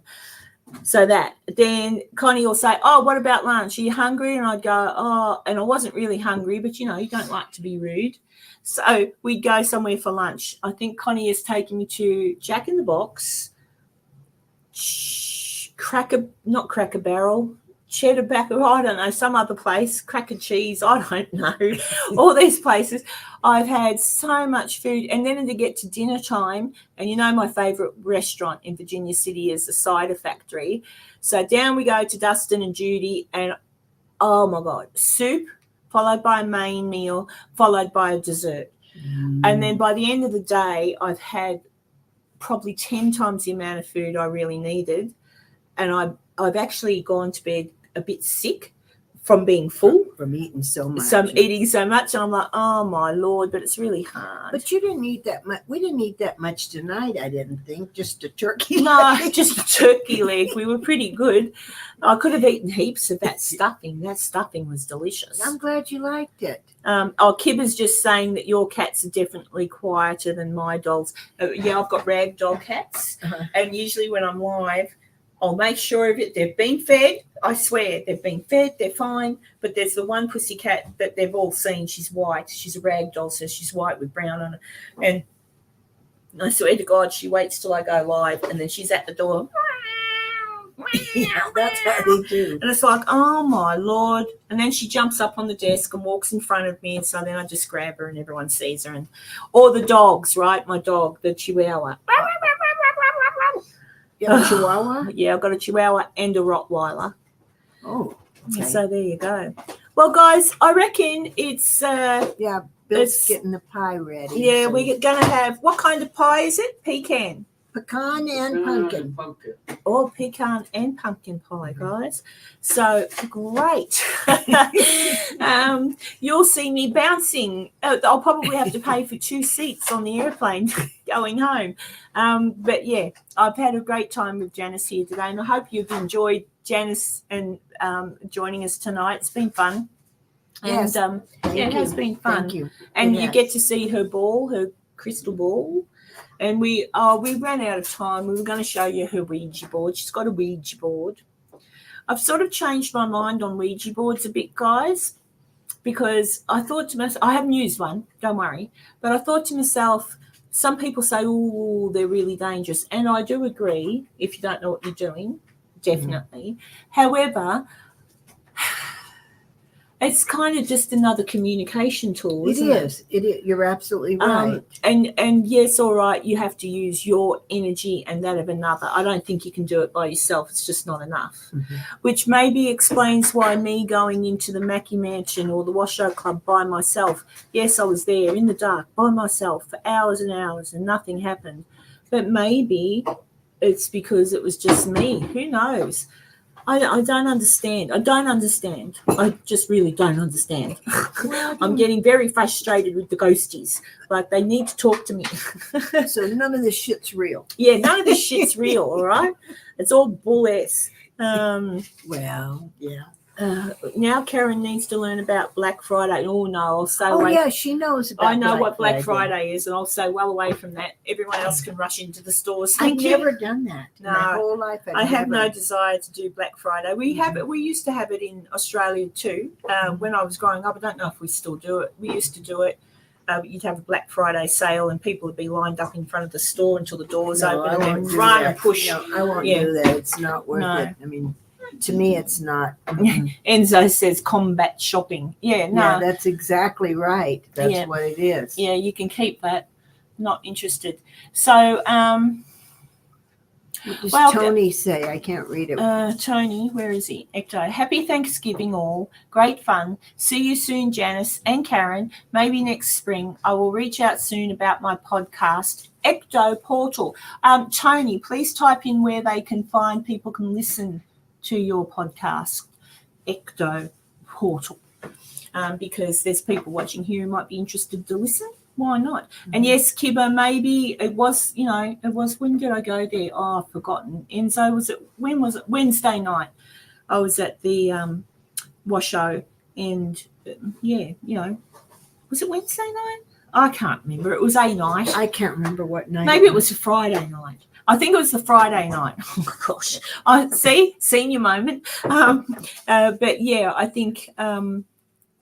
The night, it's the few nights before that, there've been lots of people in there investigating, and I honestly really do think that if it's the case that that place is haunted, which people seem to swear it is, I really do think sometimes it must take a lot of energy out of those spirits. Yes. And I think they get bored with it, and they get bored with it, and despite the fact that I was polite and sat on the step and in the dark and waited and listened. There are bats flying around up there. So I did see a bat, but they don't bother me. If they landed on the thing, I'd go, hello. I'll show you later the video, a little thing Tony did when we were there. Tony and Did you see the bats? No, I don't see any bats, but we didn't see much else either. Yeah. I mean, some days are like that. Yeah. I actually had someone go crook at me. I made a comment on a friend's Facebook page. He was at Bobby Mackey's, and I've been to Bobby Mackey's, and I believe it's getting knocked down. They're going to rebuild on the thing. About time. It's dangerous. The floors are crooked. There's rotting floorboards. It's really foul. And I said that. I said, tell me you didn't waste money to go and investigate that place. And someone wrote back and said, just because nothing happened when you were there, you don't have to bash your place. And I thought, dude, it's up for it's up for demolition. I'm not bashing it. I'm stating facts. The place is going to be knocked down because it's not good. Nothing happened to us that night, at least not. I haven't actually watched Cassie or Jason's episodes on that, and I didn't bother putting an episode out on the Mackey Mansion because very unimpressive. It's like this. Not the Mackey Mansion, Bobby Mackey's. You can't go to a casino. We have casinos. Well, we have them all over now, but Nevada.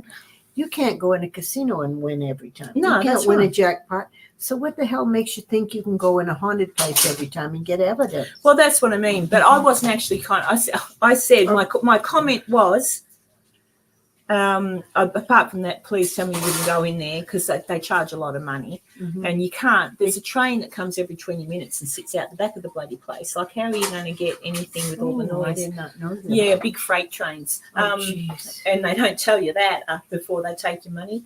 But, yeah, the place, my comment was more along the lines of, yes, I've been there. The scariest thing that happened to me was worrying about falling through the floor. Oof, yeah, that's how the Washoe used to be. When we first started going up there were big holes in the floor like that, and you had to walk around very carefully. Yeah, that you didn't fall through. So that's all I was, and that's what I mean. I don't know what I'm saying now because maybe I'm getting tired. But she needs pie. I need pie. She has to have some pumpkin pie. Because after all, let's see, at 11:30 at night. Was it that one? Who's 11:30? At 11:30 at night, who doesn't need a good piece of pecan and pumpkin pie before they go to sleep? Everybody. It's important. Yeah. All right, guys. I love you all. And thank you for joining and coming to watch myself and Janice chat away. Yeah, thank you. And if you think of anything later that you may have wanted to ask Janice about but didn't get a chance to or didn't think to at the time, just put a comment in the comment section, and I'm here, so I can ask Janice anytime. And then if I know who you are, I can let you know. Thank you, Tanya. Kisses to you too. And just everybody have a good time. And Tony, we're hoping you can come up in the spring, and she is going to be on. You guys will hook up for Ecto. Oh, absolutely. And yes, probably not paranormal. You might have, that meant they put me falling off the chair because I haven't watched the episodes. I fell off the chair at Bobby Mackey's. Mm-hmm. I sat on a chair to get out the way while Cassie did a sensory deprivation. And when I sat down on the chair, the leg was rusted. Uh-oh. Oh, yeah. Uh-oh. On the floor. Oh, my God. And I laughed. But I was like, so I'm assuming Jason put in the clip of me trying to get up off the floor. Thank you, Jason, if that's what he did. But yeah, that was funny though. Well, it happens. It happens. Yes, that's what he saw. Oh, I have to go and look at the episode there. How embarrassing. Putting me falling flat on my face on the floor. All right, guys. Night, Kibba. Sleep well. Night, my friend Enzo. I hope you've had a great day. I hope you've all had a great day. And I'll talk to you soon, Enzo. And Tony, hope to meet you and catch up. That would be awesome. And thanks, everybody. This has been fun. So thank you, Janice. Thank you, Karen. Thank you for Thanksgiving dinner. Thank you for cooking. Thank you. And don't forget, check out some of the books, Janice's books, all right? I showed you them all before, but there's tons. There's like 43 books, and they're all really interesting, and I like them. So go check them out. And that's it. I'm going. Okay. So good night, and I love you all. Goodbye. Bye.